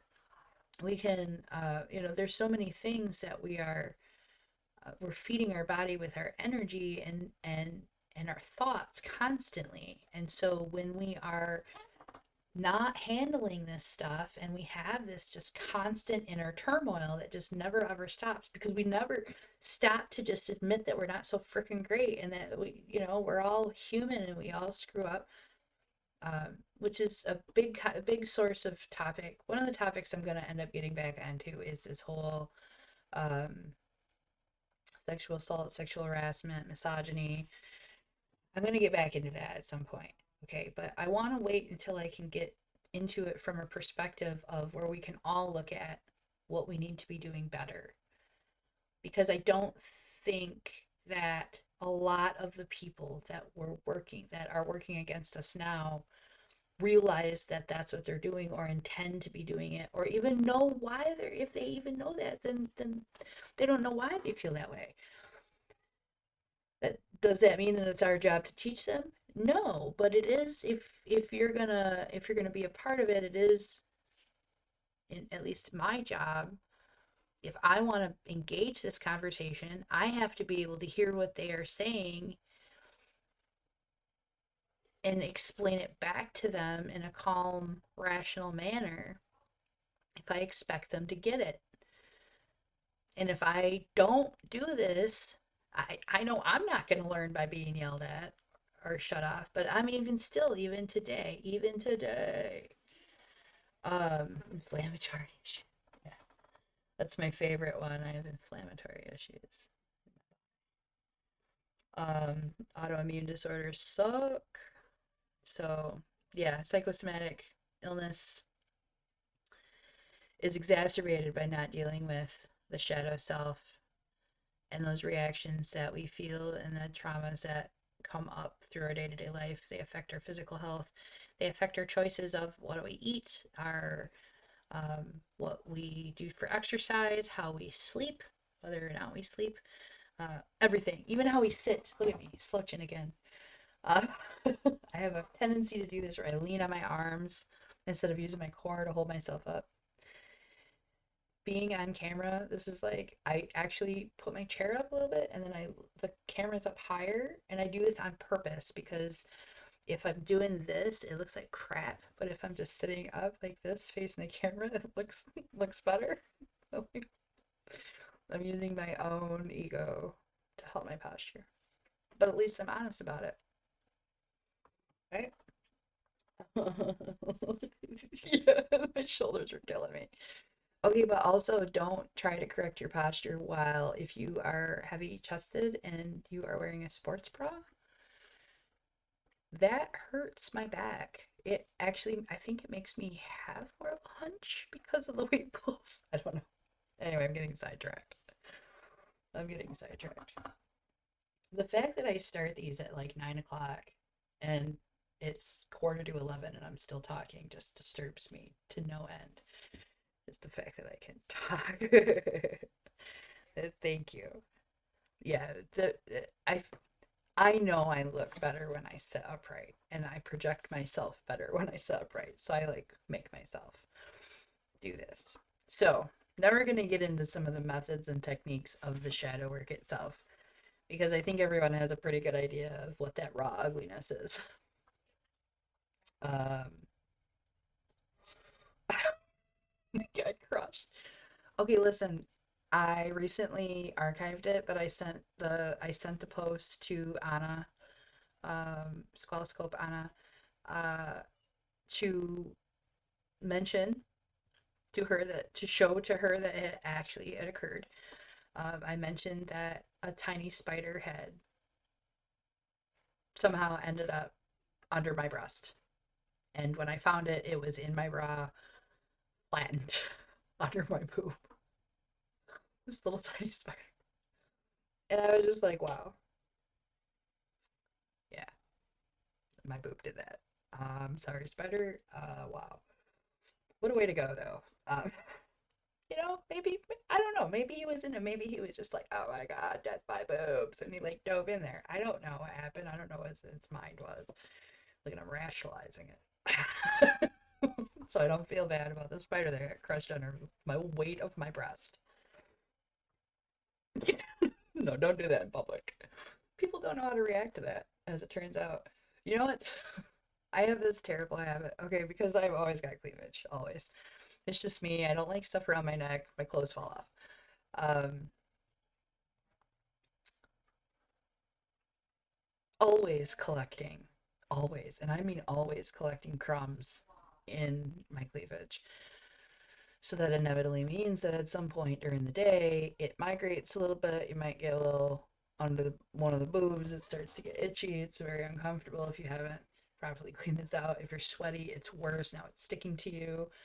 The only way to really properly do this, especially if you're like larger than an A cup, and A cups may have to do this too. I don't know how they fit. I know with me, the fit is the band gets under the boob. So there's the dip, and the crumbs are in there. That's where the real collection is. You think they're just right here. You're like, oh yeah, there's a few crumbs. Let me get those crumbs. But then you pull that out, and there's like a whole fold of crumbs. So in order to get that out, I grab it from the bottom and pull it out and like shake it. Like shake it. I can't do that on Twitch. I'm gonna get killed. I'm gonna get shut down. So yeah, I've definitely found like nostril, my nose bones in there and stuff. The one of them, it was stuck. It was stuck under my boob. I took the bra off and it was under the boob, stuck there. That was really terrible. But yeah, so I was thumping my bra out, shaking my boobs in a store. I didn't realize. Like I don't know what. It just started itching, and that's what I did. Somebody comes around the corner, and I'm like, just under boob, just jiggling under there. He grinned. He was bright red though, but definitely have done that in bowling. It was so dramatic too. Can't just do it normally. Anyway, I'm getting sidetracked. How did this end up in the middle of my shadow work discussion? How did how did this happen? Oh no. because it's late and I've been talking a while. Okay, anyway, let me get into this here. There's a ton of methods for approaching shadow work. And then the last thing I'm going to touch is the positive aspects of the actual shadow self itself, because it's not a bad thing for us to have this duality. We talk all about like all the stuff about how we have to pull all this out, pull it out. It's not because it's bad, it's because it's real. It's a good thing. So anyway, we have to start with a very healthy self-image when we're dealing with this. You also have to be willing to dedicate the time to this in order to do it. Even if you're only dedicating 10 minutes a day. Like, just stay consistent. That's the important thing. Keep a journal, keep a log of it so that you can stay consistent. Because you're going to want to go back later and see the progress. It's really important for you to be able to look back at the progress you've made in dealing with and feeling, because you're going to hit these cycles over and over again. You're going to continually be triggered by certain things until you really, really learn the root of them. And so it never, ever ends. But later you'll realize that, you know, when I got triggered for this thing this time, I dealt with it a lot differently. It was way better. And as a result, I didn't have this happen, so on and so forth. And it's so much better. So,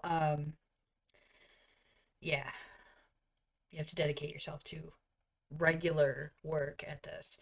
It doesn't have to be daily, but even if it's only 10 minutes 3 times a week or something, you know, just be consistent. Be consistent. You have to be willing to look for the actual truth and not just be validated that you're actually not that bad. Like, I know that sounds weird, but I've actually like seen people get into this with the idea that they were gonna actually find things that they needed to work on. Like, they really were just like surprised that they thought they weren't that bad, that they thought they were doing pretty good as a person, and that they were pretty great, but yet they were really unhappy and they weren't having the kind of relationships they wanted, and they felt like they were like lacking and missing experiences and stuff. And I'm like, okay, well, you're unhappy, so obviously there's something there. They just like expected it to be something else, not realizing that it was them. So you have to be willing to actually see the truth about yourself so that you can improve yourself and be a better person. Um, and you're not just looking for validation that you're great and you don't need to change anything.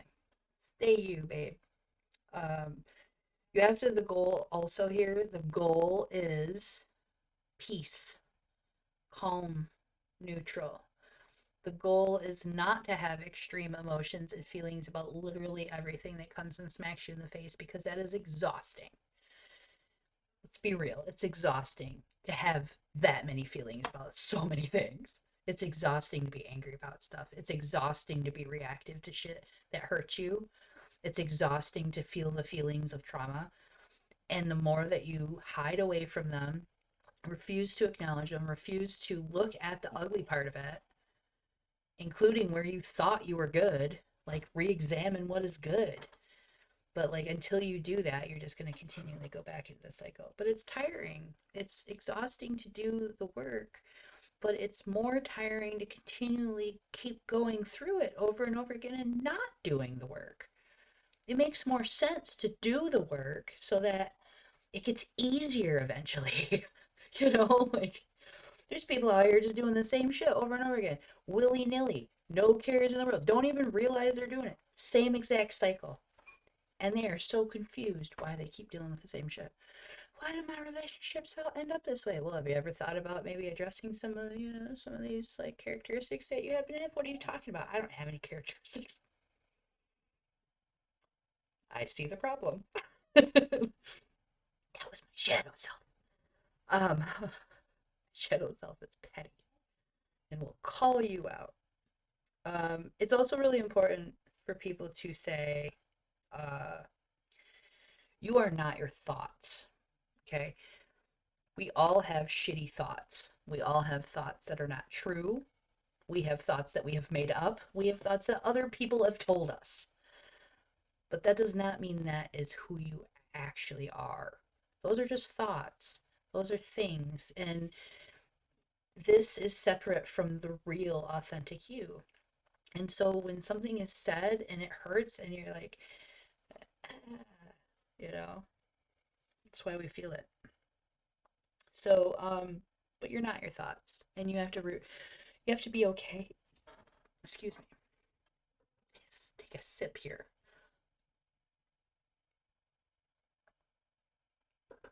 You need to be able to separate yourself from your thoughts in order to do this work and recognize that just because I think about a certain thing, or say, let's use fetish. Okay.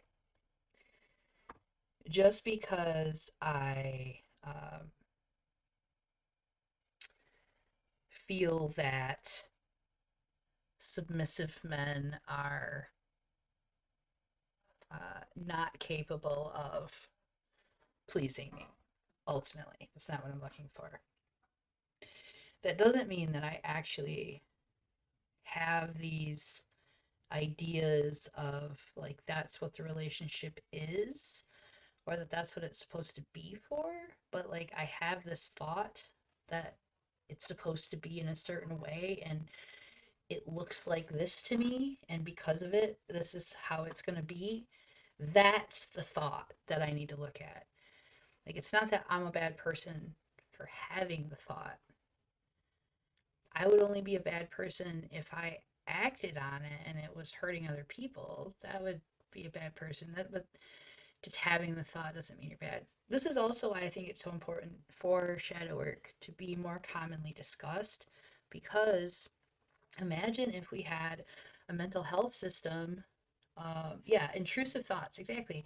Imagine if we have a mental health system that was open and aware of this type of stuff, so that when somebody had an intrusive thought where they were just like, I want to burn this building down, they didn't immediately get treated like a criminal, but instead they were recognized for like acknowledging the scary part of themselves and wanting to figure it out rather than doing something about it.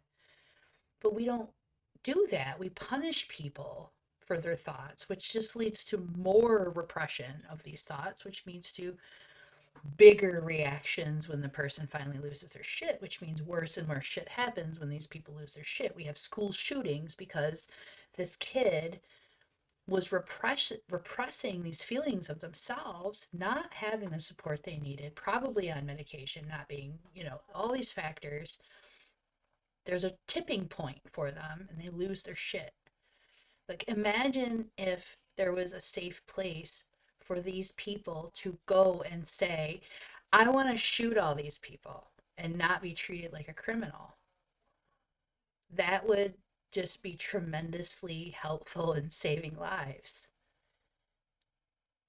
It would give people a place to go to actually process what is eating them alive and stop the action from occurring, stop the harm, stop the triggered reactions. And then we can teach them the tools to deal with it. What do we do, when you get so angry that you feel violence is the answer? What are some of the things, that's what therapy does for these people, but they never get there. We give them medication and we send them home. We don't actually dig into the psychoanalysis of why they think the way they think and where that may have come from.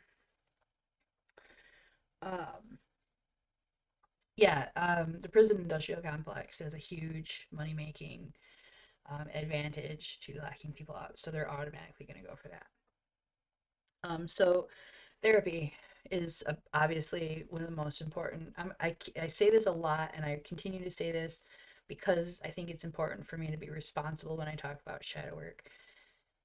I did not do this on my own. Okay. I spent a great deal of time investigating it, kind of superficially digging into it, ended up digging into it as deeply as I could, and broke myself. Had to go get therapy in order to get back to it. And then was able to continue the process. So if you get to a point where you're questioning your feelings and your actions to something, and you get onto something that's really sticking to you. It's really, really not having it. You're like, really like, I am a terrible person, or I am this, or I feel this, or whatever. Ask for some professional help. Ask for an outside perspective. Ask for an objective uh, perspective if you possibly can. Somebody who doesn't have anything to. Um, yeah, it's not, I mean, and it's not that you can't do it on your own. It's just that I would advise people that have had significant trauma and know this and know they've dealt with significant trauma, especially if you know that you've had substance abuse issues in the past, and that is a part of this as well. So the serious traumas, the substance abuse, things like this, that needs to be dealt with in a professional level before you would start breaking down like the trivial, like, why did that Facebook post make me mad? You know what I mean? Like, it's kind of like you can't even begin to deal with this stuff if you don't have food to eat every day, or you don't have a warm, safe place to sleep. None of this shit matters if you can't survive. This is really like that next step. This is that, okay, I'm here and I'm doing it. So like, why aren't I happy? That's what this is for. This is the next step. This is the big stuff. But even when we're not at that point, when we just kind of start like digging into it and working at it a little bit, and there is probably plenty that you can do on your own without needing a therapist to guide you. And in some cases, you might get through like a whole thing, and then you might remember how you dealt with something in therapy and be like, oh, and you hit it the same way and it works. You know, it feels good. That's the one reason that I don't continue with therapy all the time, is because I went through a tremendous amount of it. I dealt with some really serious issues, like just mad crazy, like why I'm an addict. You know what I mean? Like, I don't say why it was, because I still am, but um, like, where did that come from? So those things took professional help. I wasn't able to find them on my own. But there was a lot of things that I was able to learn from those sessions, and I take and continue to use them over and over and over again. Once you learn the process, once you learn the tools, you're supposed to use them. And then if you,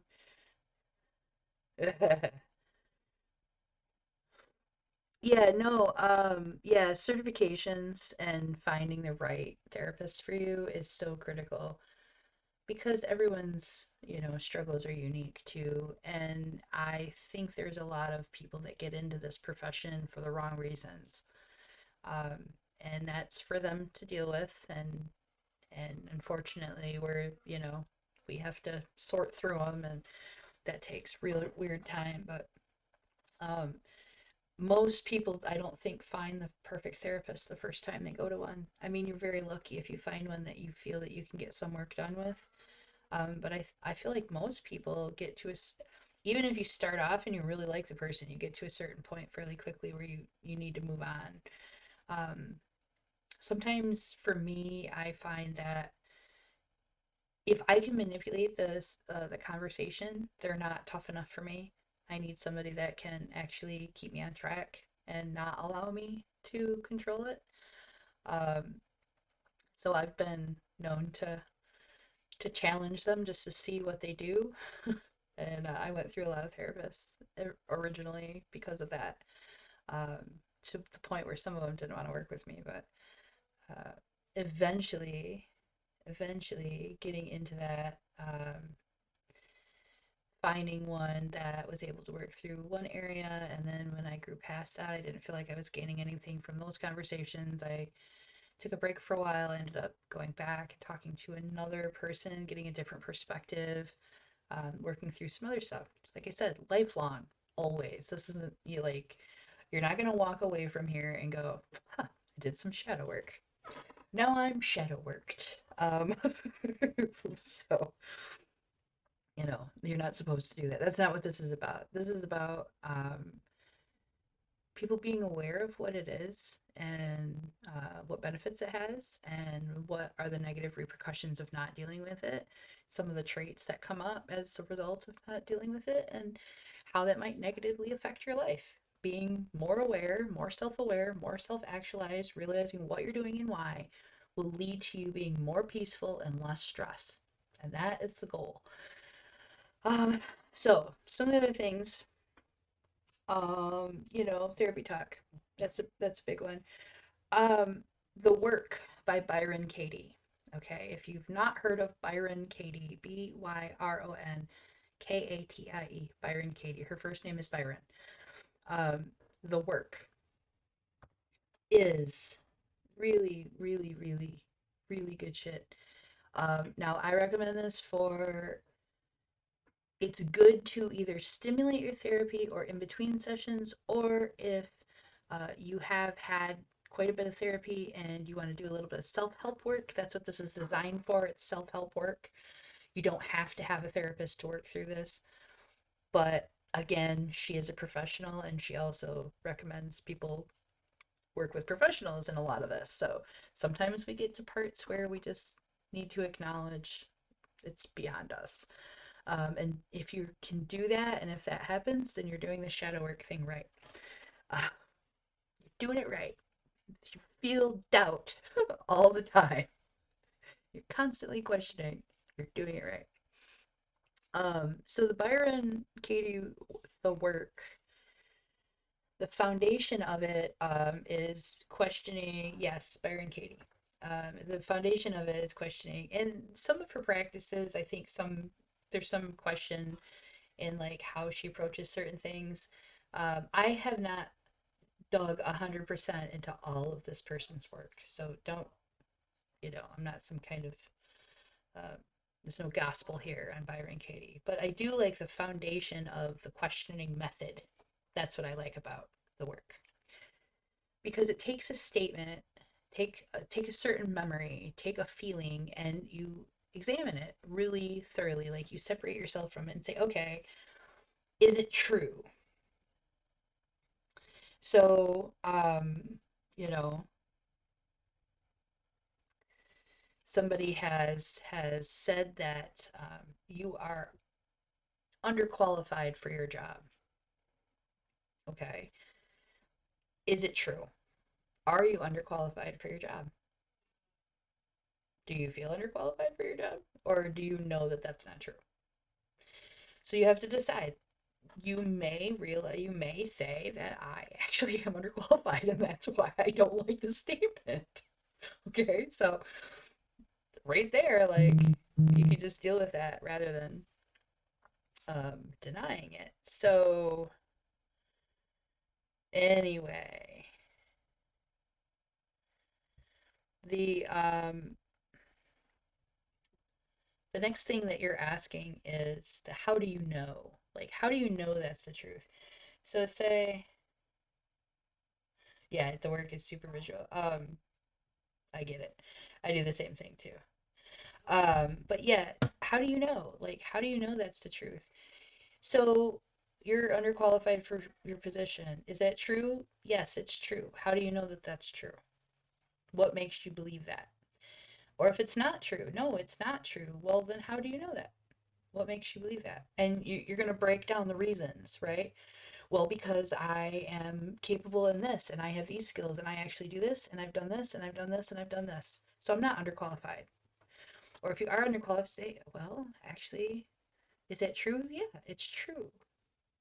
Because I haven't been able to accomplish this, or this. So it is true. But you have to be really honest to do that, obviously.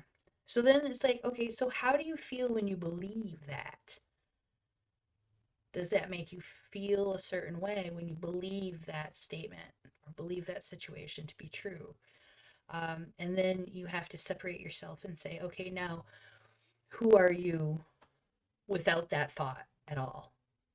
Is that thought affecting you when it's not here anymore? Now that you've had it and you've let it go, what's it doing to you now? Does it change who you are? No, like, so who are you without this thought? Re-identify yourself, make those statements, claim it, and then turning it around. We have to turn it around. So the turning it around part is where we're dealing with the shadow self. So you're not qualified for your job. Spin it. You are qualified for your job. Now examine it the same way. Is that true? How do I know? Who am I without that belief? When I separate myself from that feeling, am I still, what is different or the same about me? So it's about turning both around, because we mirror both, not just our enemies, not just the people that we don't like, not just the traits that we hate, but we do it for our heroes too. What you see in somebody that you admire, you look at somebody, think of somebody that you look up to, think of somebody that you admire, okay? And honestly ask yourself, what is it that I admire about this person? Name the quality. Even if you're only naming one quality, okay? Name the quality. Now, pick somebody that you despise or that you do not like. Identify that quality. What is it that you don't like? What you will find in both of these cases is that you are reacting to, responding to in some way, some belief about yourself. You admire something because you yourself feel that you have those qualities. So when you despise somebody or you dislike them because you think that that quality is lesser, and you are denying your own use or association of it. So projecting can be very beneficial. Mirroring can be really beneficial in helping you identify the good in yourself, as well as the areas you need to work on. It's really important, I think, to find balance in these things when you're doing this work, and not just like tip all the way into one direction or the other. We have to like find the good and the bad in these things. You have to suspend all self-judgment. Honestly, the only way to really dig into this is to just recognize that I used to take it from a little bit more harsh perspective. I used to honestly just go with the like, well, we're all pieces of shit. We're literally just like a blob of cells. So at that point, we can only get better, right? We don't start with all that much. But in order to do this work, you also have to recognize that that nothing that you've experienced or nothing that you think or feel right now actually does define you, and it doesn't have to lock you into this for the rest of your life either. You're not going to continually feel this way because you're analyzing it right now. You're already doing something about it. So you're not attached to this stuff, and you have to kind of suspense with the self-judgment and being too hard on yourself. You have to be really patient with the process, and lots and lots and lots of journaling. Again, we're accepting that our true self is very, very flawed, if not a total fucking mess. And there is a beauty in that. There's a humbleness in that. And once you accept that, and once you come to terms with that like really we're just blobs with thinking skills and fingers, you're able to let go of it a lot more, and this like need to fit any mold or look a certain way or be like, all of a sudden being embarrassed isn't a thing anymore. It becomes a lot easier to deal with that because you already had such low expectations. You can only go up from here. But there is a certain amount of humbleness that occurs there, and once doing that, that's when you really start to really feel that creative streak, because now you're accepting the other part. You can actually express it, you can actually use it, and that comes out in art and music. um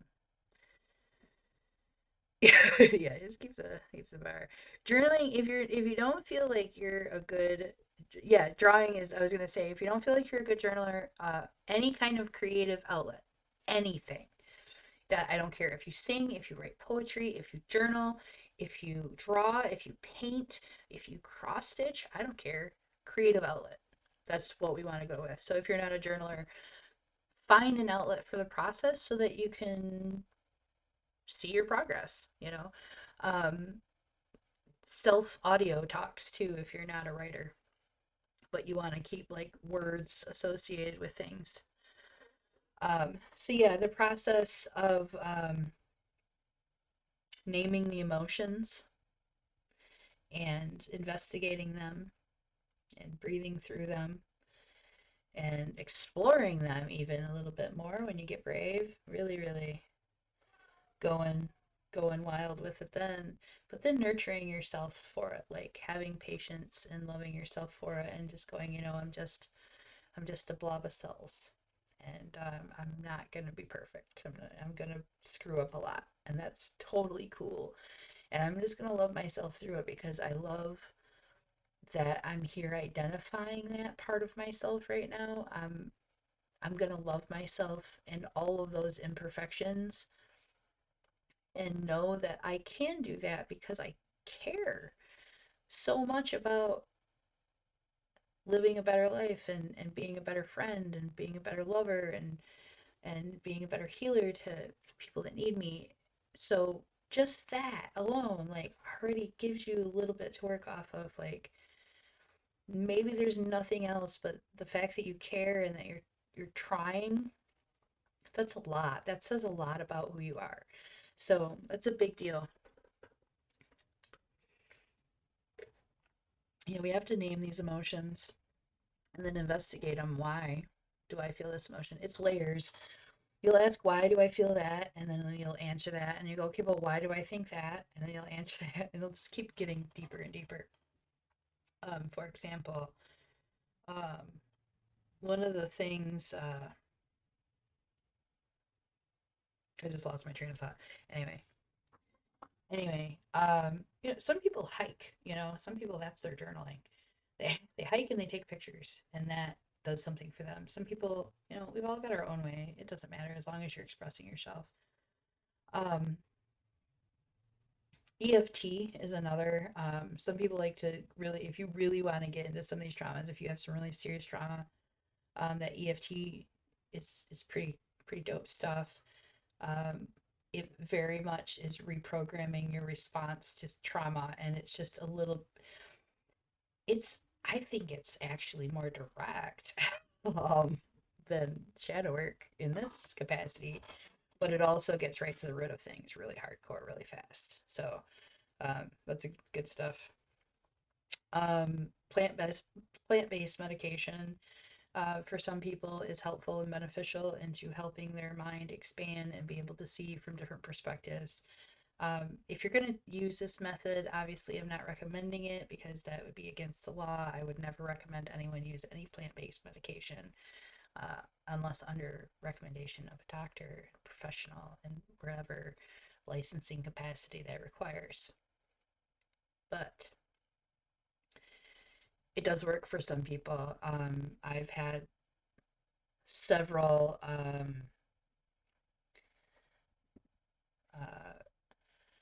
experiences that have been beneficial for me, allowing me to see true aspects of myself. But again, um, this is not for everybody. And until you are in a really good place, stable emotional, you don't want to embark on that journey. You have to be at the right mentality um, before you get into anything like that. So, um, what's another one that I need to talk about? I'm getting near the end of them, so I'm just making sure I'm not missing with anything. So yeah, the process of these feelings and feeling these feelings and sitting with these pain and the experiences and stuff, you're kind of working through Um, yeah, I hear doctors say that Western meds aren't going to help, and some people they do, and alternative meds don't help, and for some people they do, and I really think it's a personal journey, and you're going to have to find what works for you. I feel if you feel a calling in your soul, if you've always had a natural curiosity about and just feel very strongly that it's a very sacred thing, um, it might be for you. It might be something you want to look into, and there are safe ways of going about it. So, um, you definitely don't want to feel obligated to do something if it's not right for you, and you'll just know if it's right for you or not. For some people, the concept of something like an ayahuasca trip just terrifies them. It should be that it's not for you. To me, that sounds like a rad experience. Even all the really terrible things that go along with it, like that doesn't bother me at all. I'm ready for it. That's my next journey. Yeah, I'm planning. I say I'm on one myself. Soon, once I got to the point, it's for ADD, but it works for depression as well and keeps me stable. But that doesn't mean that I don't do other stuff. I'm specifically also the one thing that I want to note, because some people aren't aware of this, DMT and ayahuasca and some other psychedelics that are plant-based, depending on how they interact. You want to do some research. There is a website called Erowid.com, EROWID, Erowid. You can look up interactions with Western medicine and plant medicine. And anyone that has any information, and they are usually very scientific with references, will explain to you if there's any interactions you should be concerned about. So the MAOI inhibitors, which is what many people are on for an antidepressant, can be very toxic if you use them with DMT, ayahuasca, or anything else that uses the same chemical reaction. It can actually cause you to go into like a serotonin overload, which is really dangerous. So yeah, Arrowhead.com, that's the one. Yeah, definitely. If you are going to look into that, a shaman is a good idea.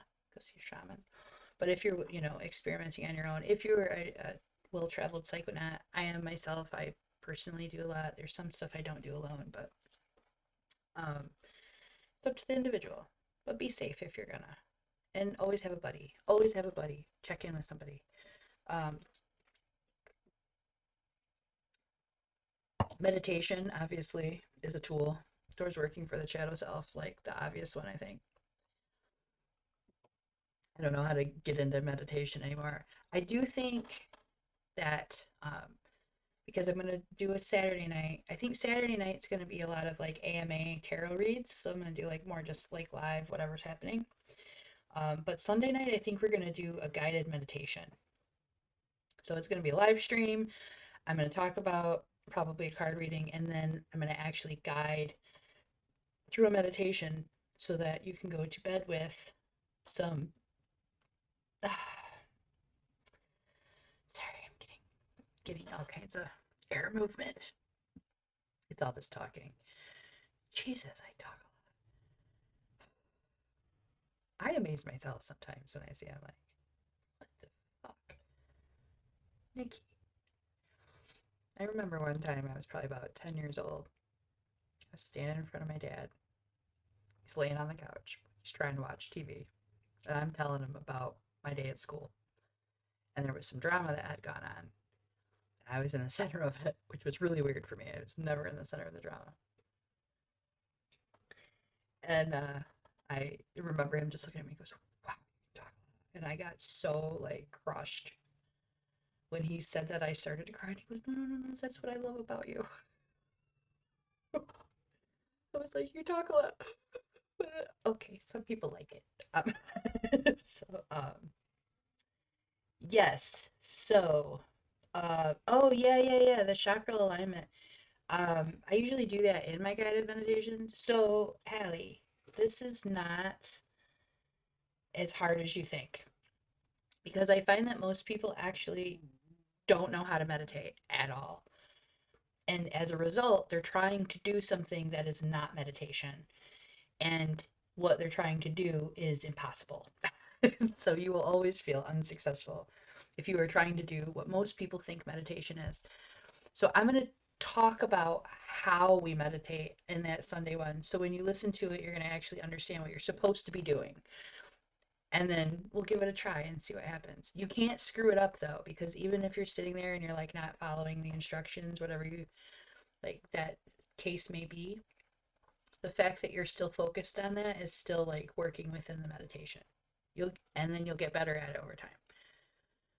Um oh, dream analysis.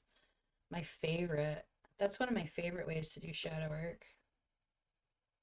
It's, I tell that's how I tell people when they're first trying with OBS and they install it and they're like, I don't want to mess it up, so I don't want to like play with it. And I'm like, oh no, you can't screw it up. They're like, no, like I'm gonna probably. I'm like, no, you can't screw it up. I can undo anything you do. And so then they actually like try the software, because and without these inhibitions, because they don't have to worry about screwing it up, so they can just like do whatever they want. That's why I use it like this. You really can't screw this up. Whatever happens is right. And you will get better at it, I promise. Dream analysis. Um, some people definitely struggle with remembering their dreams. We always dream. All of us dream. Whether or not people want to admit that they dream, that's fine.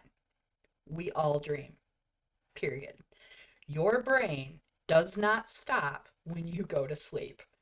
It's still going. It's playing.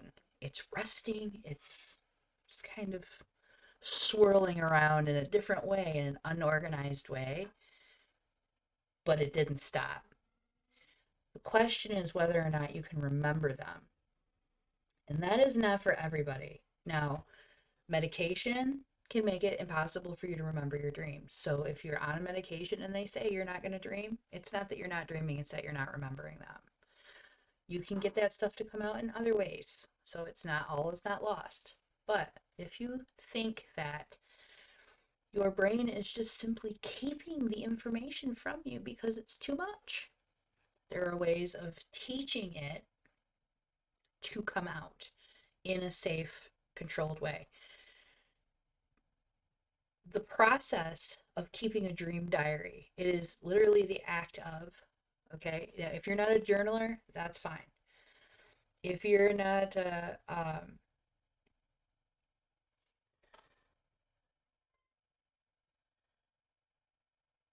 yeah, there is, if you don't get into the art in that process, it won't hit that classic definition of what dreaming is, but your brain is still having this activity.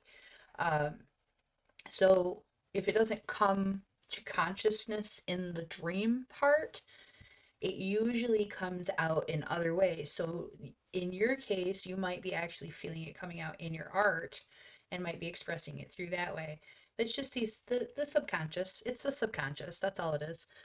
It's the subconscious, and it's going to come out one way or another. If it doesn't come out in the dreams, or you don't remember it in the dreams, doesn't matter. It's going to come out somewhere. But and analyzing the thought process is helpful. And if you can, um, and if you're curious, even it doesn't hurt to make an effort at seeing if you can get anything from it. Because what I find is that most people, most of their most beneficial dreaming is actually like right as they're coming awake, actually. Not when they're laying there like half awake, just kind of lucid. That's different. That's a whole, I'm going to do a whole thing. I need to write a note. Lucid dreaming.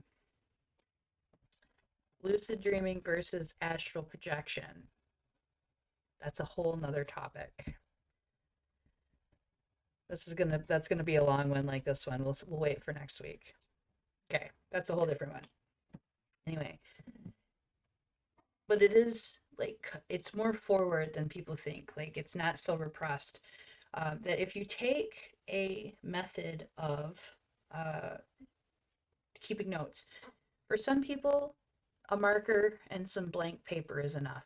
Some people don't want to fucking write that early. Use your voice recorder, use your little notepad on your phone, whatever works for you, doesn't matter. The practice of it is simple. Before you go to bed, you tell yourself, I am allowing myself to pass these messages through my subconscious to my conscious mind. I want to see them. If there's anything that I can gain from this clarity, I'm going to see it. That's it, period. Nothing else gets added to that. You just simply make the statement that that's what you want. Okay, so then step one, now go to sleep. When you wake up in the morning, the first thing you do when you wake up is try to just free write, free talk, free type, whatever the case may be, free sketch, draw, anything that you can grab from what you may remember that was occurring in your mind right before you woke up. Now, sometimes there's nothing. Sometimes you're literally sitting there going, there's nothing, right? So if that's the case, that's fine. You just simply write or say or draw, I chose not to remember my dreams last night. It is really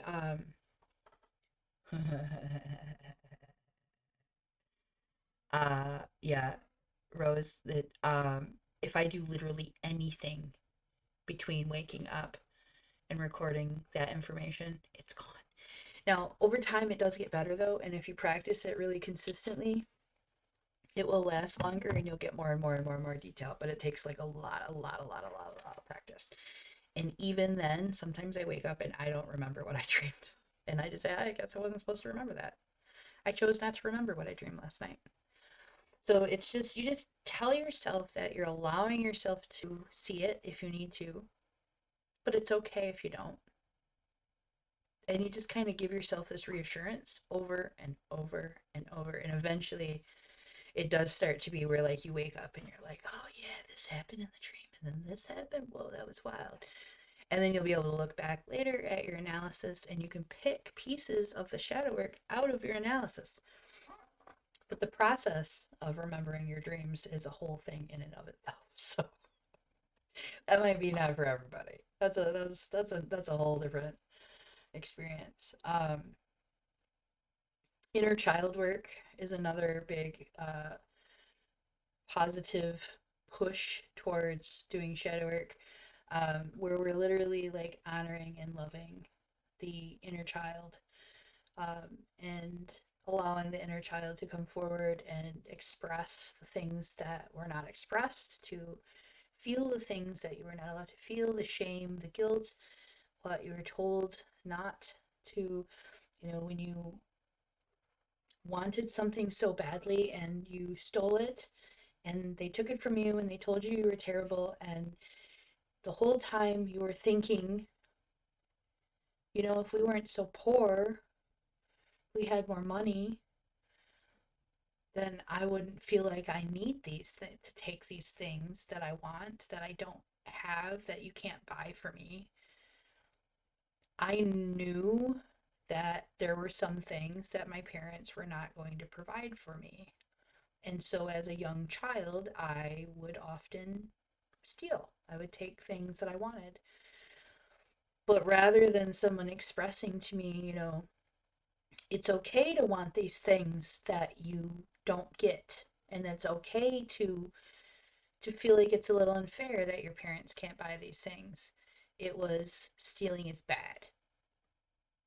And that's it. There was nothing to deal with those feelings of inadequacy that as a child I was feeling when I looked at my bedroom toys compared to somebody else's bedroom's toys, right? So the inner child work is digging so far, far, far, far into the shadow work that you're actually pulling the little you out and finding out where you got these ideas from. You know, that where did you get this idea that you are lesser because you have less? Where did you get this idea that what you have to say isn't valued? That's a big one that I've been dealing with recently. Yeah, not understanding why your friends like, and just like knowing that you, and having no understanding of why you'll never have that thing that your friends have. It's like it, you don't understand it at all. Yeah. Um, the inner child, the why do I feel like I'm not being heard, um, has hit me recently, where it was going back to my yeah, going back to my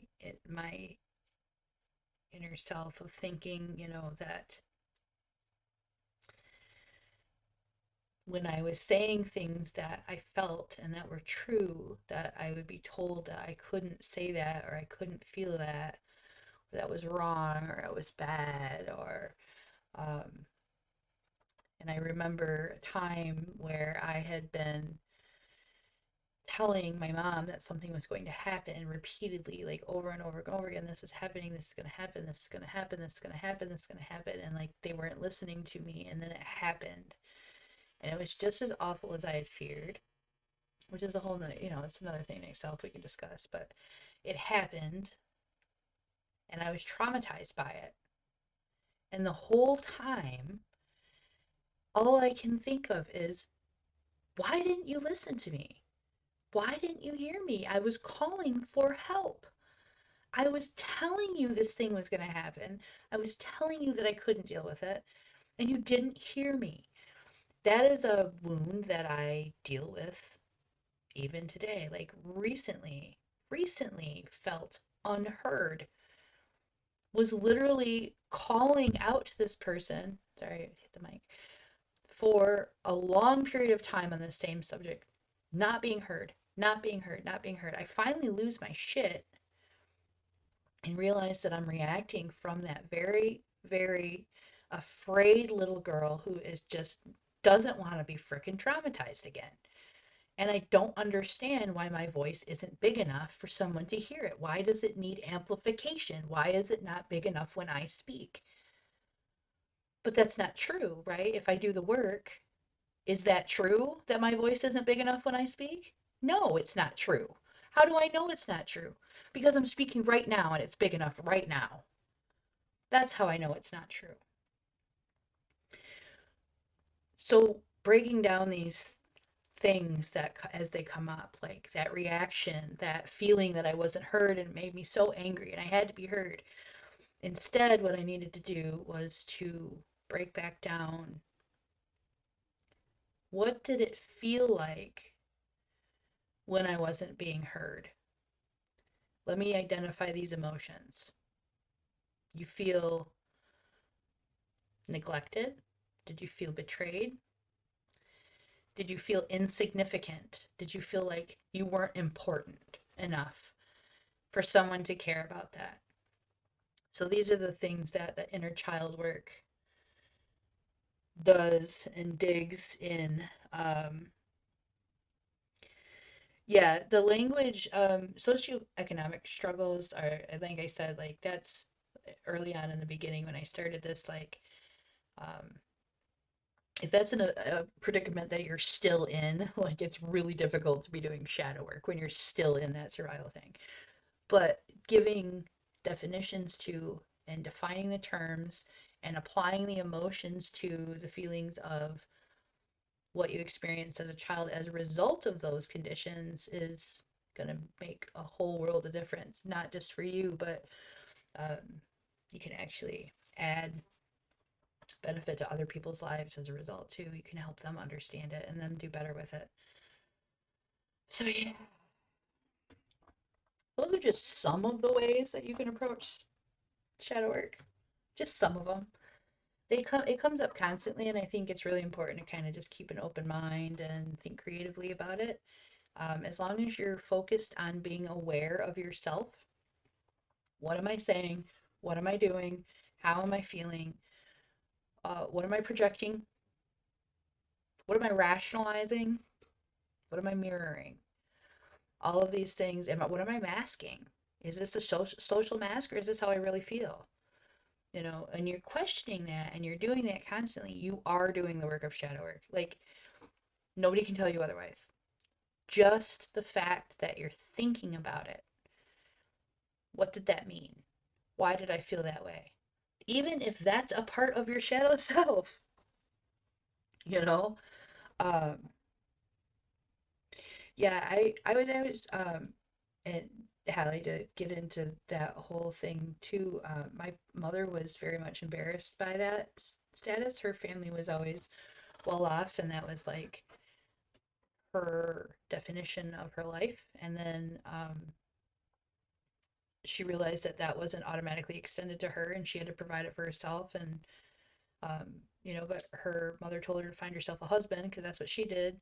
So she found herself a husband, and then he was a common laborer. So like he did not even have a clue of like what comfortable was. My dad actually came from really destitute situations. So for him, being, you know, even just being like close to the poverty level was actually living really well. So perspective is everything. My mother came from a very, very privileged military family, where my father came from destitute. So perspective.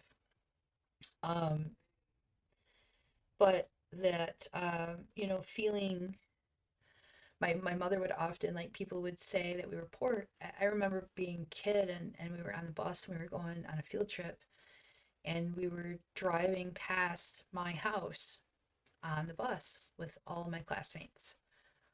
And one kid tapped on the shoulder of another kid who was my friend in school. He'd never been at my house, but we were friends in school. They tapped on his shoulder and they said, "Do you want to see where Nikki lives?" And he said, "Yeah." And like they did this like I wasn't there, like watching and hearing this. And right as they go past it, he points and he goes, "Right there in that shack." And I remember like the tears welling up. Nobody had ever called my tiny but comfortable, safe, secure family home a shack. I did not know that other people had bigger houses. Other people had um, rooms, bedrooms. I didn't know that. I didn't know that that not everybody thought that getting fast food was a treat, or had to share what would normally be considered just for like one kid, you know. I didn't recognize any of that until I got older. Um, and then started some of the traumas that I unpeeled, and some of the layers that I unpeeled, where I was told by my mother that like it was unfair for me to ask for something that would cost money, even though it was something that I very much enjoyed. I was told that what made me feel good wasn't a priority, because it would mean that somebody else wouldn't get themselves a priority. And so therefore I had to put mine down and allow it, either had to be even, or I had to stuff that down and repress that. So it makes it very difficult to feel like it's okay for you to be successful when you have these inhibiting ideas about what your life really was like, and being able to look back at it, that objective, and going, oh wow, we were on food stamps and we were only allowed to open one box of cereal at a time, because if any of it went stale, we somebody had to eat it. So I remember eating stale Rice Krispies, because that's all that was left. And my mom said, well, somebody opened them, and therefore that's what you're going to eat. And not realizing that like it wasn't because she was being cruel, it was because she didn't have the money to go buy more cereal. But to me, it was like, no, we have to be punished because, you know, somebody has to take this. So I did. I ate the fucking Rice Krispies. I ate the stale shit. My brothers ate all the cereal that I liked, and what was left was the Rice Krispies, and it was stale, and, you know, therefore it was my responsibility. And again, with the responsibility shit. But yeah, my dad's mom, which it's such a mess there. She would often tell tell us that we were poor, and it bothered my mom tremendously. Me, I never thought it was a bad thing until she told me it was. You know, like she'd like, I'd be like, "Oh, grandma said she's poor," whatever. You know, like her dog is stupid though, so like, what does she mean? But like, later. So here's the thing with the whole shadow self, right? Because we look at it and we go, "This is bad," you know. Yeah, I mean, just the norm, at all, period. Like, you really think, like, I really thought my family was, like, healthy, like, mentally stable and happy until I, like, became an adult. I was like, my family is fucked up. Oh my God. And then you realize that it's not actually just you, that everybody's family is secretly fucked up. It's wild. What's really weird, though, to me is when I do come across somebody whose family looks really good from the surface, because then I really want to know, like, because I know the better it looks on the surface, the darker it is underneath there. So it's like, anyway. But the shadow self, and when we're looking at the shadow self, oh, their parents share a bedroom. Yeah, I always thought it was a trip that there were people that got things that cost money, uh, that wasn't like they just got things that for not for an achievement. Like I only um like that's the only time we ever got like any acknowledgement. It was like some great achievement or holiday, and it was really weird. But then there's like other people that just normally like they're like, oh, let's go out, yeah. Like they just do things.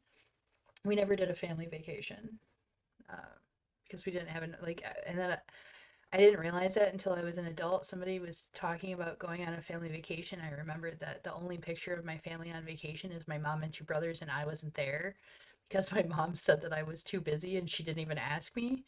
So they went on vacation without me when I was an adult.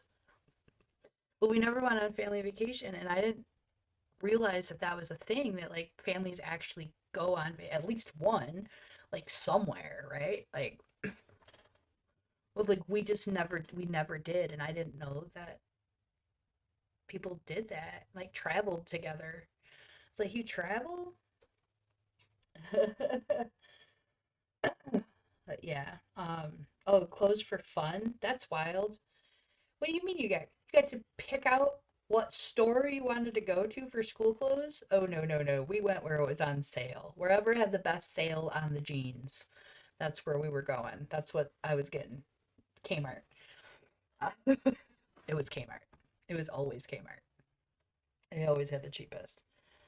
And I used to get made fun of so much for it. I got to the point where I started telling people that Kmart was actually pretty cool. Like I made up like a whole thing about why it was cool because it was actually like what most people could afford. Therefore, it meant it was cooler. Didn't really work, but I tried. But I did revolutionize thrift store shopping before that became a thing in my area. And mind you, I'm talking about the early 90s. Grunge, early grunge, finding them perfect corduroys at the thrift store, some bowling shoes. Yeah. Oh yeah. So just like we're able to like switch these ideas and turn them into something that we're proud of, that's what shadow self is too. It's not something that we're supposed to be ashamed of. We're not supposed to look at the ugly part of ourselves and go, that's terrible. I mean, it is, and you can laugh about it, but that's not how you're supposed to like actually feel and think about it on a daily basis. You're supposed to look at it for the parts of yourself that you're not brave enough, strong enough, courageous enough to pull forward. Like that's the stuff that you've been hiding. sometimes that's where the good shit is. Sometimes that's where the really good stuff. Um, like our artistic expression. You're gonna express everything up here really easy, right? But so is everybody else. The really good shit that makes the artist really just dish it out and makes you feel that from that fucking person. You're just like, oh my god, that is so real. That is from their shadow self. That's not their perfect view to the world. They're digging in the nasties and getting them real feels out. That's why you connect with it. It feels good. You can relate to it. You're like, oh my god, it's not just me. That's also where we repress our sexual energy and sexual expression. The shadow self kind of develops who we are romantically, but also in the carnal selves and like the primal sense. Sex is natural and we repress it. And we tell us, we tell society this is freaking terrible. We should not be sexy. We should be sexy, but also, if you don't feel that you should be sexy, if you feel that you should be modest, you should be modest. Do what you feel. And in that case, if what you feel is modesty, then the repression, the shadow self, is the kink, the perversion. Me, I am very vocal and open about my kink and fetish, which means that my shadow self is actually my ideals about what modesty is and what that means to me. That's something that I evaluate is why do I have these ideas of modesty? What is this concept? And why do I view it in a bad way? Why do I look at that as a negative for me, whereas other people would see it as a positive? I look at it as a negative. Well, what's the reason for that? Is it because I feel that I'm being inhibited? Or do I feel as though it's not truthful, or it's just breaking down those ideas. Innovation comes from the shadow self. The acrobatics that it takes to work through the shadow self leads to straight up innovation. Like you're gonna get so. Oh yeah. The more taboo you make it, the bigger it is. The bigger it is. And as soon as you start to find balance in that, so like with the sex thing, like my kink is out here, and if the modesty is way down here and I'm not dealing with that, then this is such a big issue to me, and I might be judging people who are not sexually expressing themselves. Because of this, I need to bring them together, right? My sexual expression and my kink is just as important and valuable as my ability and desire to be modest and protect certain aspects of myself. That's how you find the balance. And then all of a sudden, you don't feel so bad about not being modest or not being into kink or sex. All of a sudden, it just is. It's just there's a balance there. Intuition also opens up tremendously. The more in tune you get with yourself, the more in tune you get with your shadow self, the more you are able to read your intuition clearly, because you are no longer dealing with the inner conflicts of who you think you are versus who you are, what you're putting out versus what's back here and what you're repressing. You're not dealing with that. It's so much clearer. So much clearer. The intuition comes through. So even the ugly parts, like even the parts of ourselves that we're repressing, the parts that we don't like, the jealousy, the anger, the feeling invalidated, feeling like you're not heard, like you're not good enough, all of those feelings, acknowledging them and embracing them and recognizing that they're just as much a part of our beautiful, vulnerable, courageous selves is the path towards that wholeness and that oneness that we're looking for. We have to find the good in it also. It's not so great to be all great, right? There's there's stuff over here too. We just have to look at it differently, and we have to utilize it differently, and we use it with caution, and we learn from it. But you can learn from the good and you can learn from the bad, and all of it matters the same way. So yeah, it's all projection. But also, so yeah, the sexual thing for me. So, um, I have been single for, I'm not even gonna try to name a number. It's been a really long time. Years, many, many years. I've had a few brief encounters in relationships. Recently, I've been breaking through the shadow selves of my relationship issues and why I'm afraid of real committed relationships, especially the ones that actually mean something, would go somewhere with people that will actually challenge me to be a better person. Um, and what traumas I endured, uh, and how I ended up this way. Like what happened? Why were my ideas of what relationships are so distorted in the first place?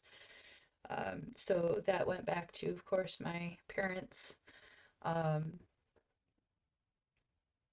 I realized that there was a sense of, I always received this sense from my parents very early on, especially my mother, that it was like a relationship of obligation. And, well, I guess we might as well. And so for me, hearing as a child that, like, the entire reason my family exists is because of an accident, me, and I guess we might as well. So, like, yeah, I'm super romantic. Let me dig up this relationship issue here for a second. So romantic. So yeah, so that I realized I was like looking at relationships as like this, I didn't want it to be this out of necessity, out of obligation, out of need. It always for me very much had to be based on want and desire, and I don't need you, but I want you here. Because and some of my some of my patterns were actually just fear of investing time and emotion, and then finding out that my partner did it because they felt like they had to, because that's what you do next. And then that doesn't work. That doesn't last forever. Um, so yeah, a lot of a lot of relationship ideas that stemmed from my parents' not ideal relationship has led me down this road where I am. So then, not recently, but my last significant relationship, the one that that that hit home so hard that I couldn't move past it. Uh, in a lot of ways, I knew immediately that there were some incompatibilities with what we wanted out of life in the long haul. But it, we both wanted it to work. We both really liked each other. We had there was obviously attraction. There was a lot of sexual tension just immediately. Like immediately. He walked in the door and my eyes were like out of the corner of my eye. It's immediately charismatic, and he knew it, and he was flexing it, and I felt it, and I knew that he was into it. So like it developed into this thing, but really what turned out was we were both trying to fit this piece into our lives that superficially we we matched, but when you really got into it, he was looking for someone who was like me but wanted to be a stay-at-home mom, basically, to take the place of his wife, who I did not realize that he was not actually divorced from. He told me that he was divorced. That's the only reason I got involved with him at all. He promised me he was divorced before I even went out on a date with him. Turned out that he was just legally separated because of they had a young child together. She disappeared, like she took off out of his life, so he just moved on with his life. And here's me. Next thing you know, I'm like making his kids breakfast. Shit. Um, and the last when this relationship ended, it did not end because the relationship was bad. It didn't end because the relationship went bad or it was out of um, we didn't care about each other anymore. It was actually that he ended the relationship in a very gentle way because he cared so much about me and he knew that I cared about him. But the reality was that he didn't realize that he had an opportunity to have his wife come back. And when she presented the opportunity to him, he knew that that was ultimately what he wanted, that he wanted that back, and nothing was gonna like inhibit him from at least giving that a chance, like, and that meant that he had to put me aside. And so I for a long time I just went, it hurt, whatever, I moved on. I was angry, whatever. But year after year after year after year after year went by, and I'm still not getting into a relationship. I'm literally swiping left on the best possible options because they're like long-term relationship. I'm like, nope, not me. Because I'm not going to be your wife, I'm not going to have your kids. I can't do that because then if I'm not happy, then you're just going to kick me out and find somebody who will. You're just going to put somebody in my place that does what you want, and it's not me. You can't fit me into this puzzle piece. And I am terrified of somebody doing that again because it doesn't matter how much you care about each other. You can't make it fit. It either fits and it's what you want and you're being honest about it and you're happy, or you're not. And I don't find a lot of people are able to do that. And it just goes to show that even in the best of situations, with the best of intentions, somebody can still break your heart. And for me, that was um, very hard to deal with because it always makes sense to everyone else why somebody broke up. It always is like, well, obviously it's because of this, and it's obviously it's because of this. Like, wait a minute, why did you guys break up? I thought you were doing great, and now you're broken up. What's going on here? And so I was like, oh, well, if that can get taken away from me too, I can be in this wonderful relationship. I think it's going somewhere, even though, if I'm really being honest, he wants from me what I can't give. But otherwise, it was great. And if that can fall apart and you can lose that and that can hurt you, even with him trying not to hurt me, doing everything he could to not hurt me, then you're definitely going to get hurt in a relationship that's less than that. Like, gets a guarantee. So what I've been working on recently with my shadow self is um first dealing with rejection, dealing with the idea that I am not the best partner for everyone. And that even though I may find and desire and everything else may match, over the long haul, there might be some things that just aren't going to work. And sometimes you don't see that. And I want to be able to experience this and go through this without immediately like saying this isn't going to work long term. So therefore, like, I want to try it anyway. And then because I know that I'll be okay now, if it doesn't work out. But just being okay with the fact that you might not be that person's perfect. It, and somebody out there is, but that means somebody out there is for you that's perfect for you. And there's probably a lot more than just one. It's not just one person. Yeah, sometimes you do feel like you can just be the best person. Like, you're going to make yourself into that person for them, which can be just as dangerous. And you're literally crushing your own soul for doing that. And you're going to hate yourself for it later. You can't do that. You can't fit yourself into this little mold. You have to be authentic and work at your own authentic self and find someone who can accept that and is open and willing to accept that. Additionally, the other things that I've been working on is that I can't, yeah, like you're trying too hard. It's not gonna help.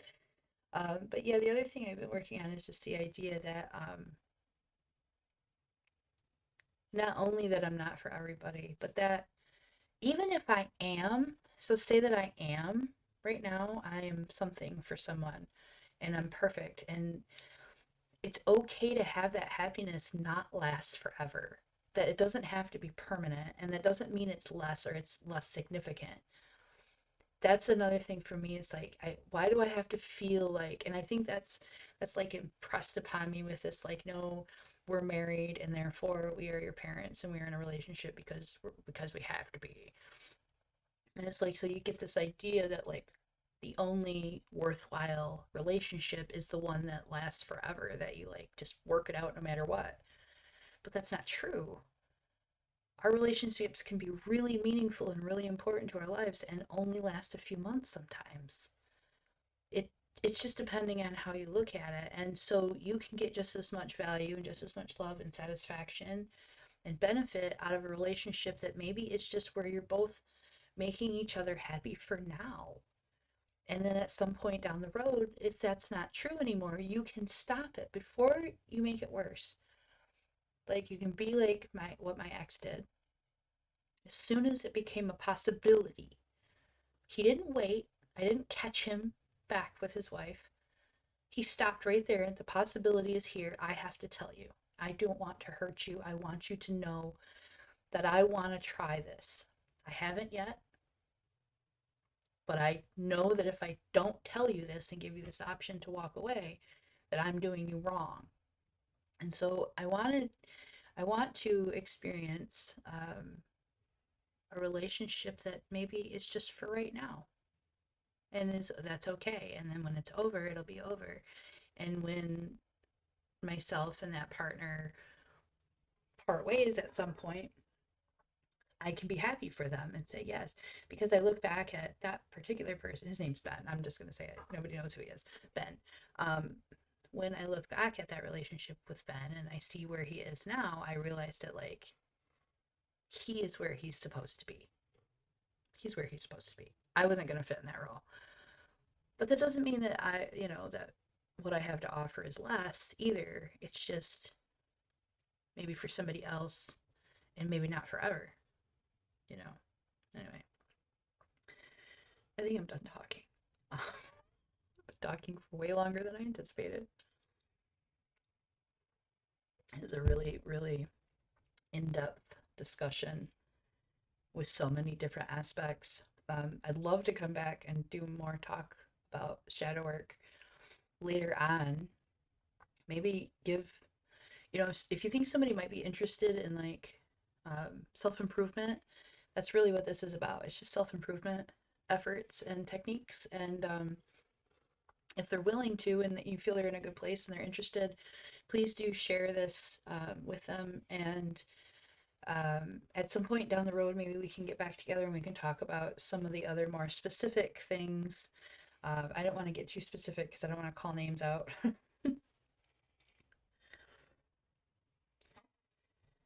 Yeah,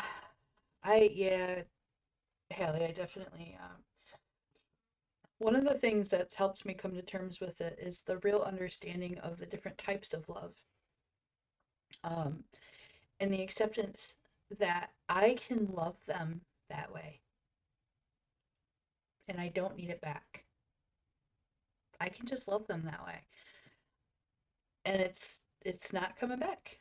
And that might not be the love that I need either. That might not be that you need. You might be trying to get love from the wrong person. But if it is a person that you care about and there's nothing else there, it's just you just care about them. You can care about them from afar, and it doesn't take away from that, and it doesn't take away from you to not have it reciprocated.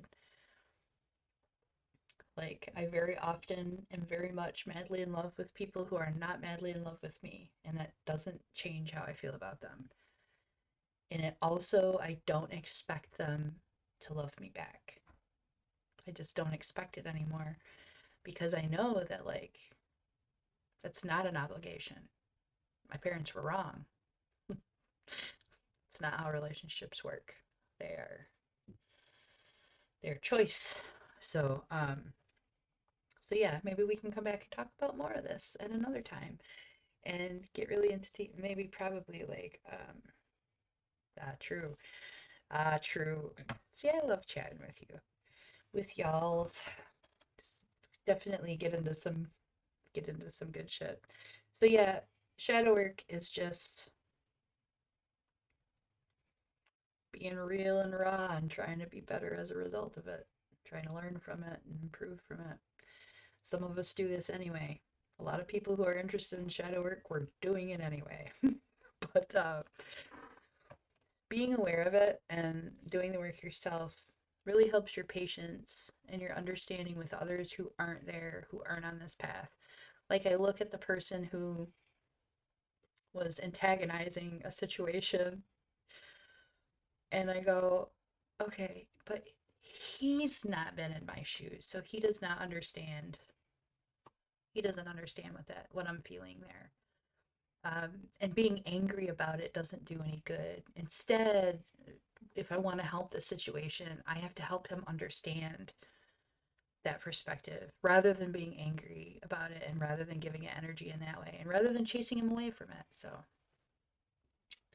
yeah, it's all about empathy. It's all about empathy. Really, what it boils down to, working through the shadow self is the biggest dose of empathy ever because you stop looking at you stop looking for the good and you start looking for the real, and you acknowledge that real is good. Real is good. It is better to be authentic than to not be who you are. But I am now officially losing my voice, and I love you both so much, and also whoever else is in here that I haven't checked the chat. Just chilling out. Oh, Lace and Benna and Hallie, and I don't know who else is in here. Somebody is. Anyway, I hope you enjoyed it. Also, person who's not talking. Um, and much love. And yes, good night. I think I need to get some sleep. Been talking for so long. You know what? I'm gonna get this makeup off my face though. You like my new lipstick? It held up pretty good though, right? Held up pretty good. Good talk, good talk. Shadow work. This one, yeah, we're gonna keep this one up. It's a long one, but we're gonna keep it up anyway. Y'all have a nice night. I will be back. Well, Friday night obviously is Fake for Friday, obviously. So I'll be there. But Saturday night, Sunday night, same time, 9 p.m. Eastern. Um, Saturday, I'm thinking, actually, I might go a little bit later for West Coast folks. I don't know. We'll see what happens. I'll figure it out. Yeah, my new lipstick. I was happy with it. It held up pretty good. Held up pretty good. Thank you, thank you. I will see you soon. Much love, much love.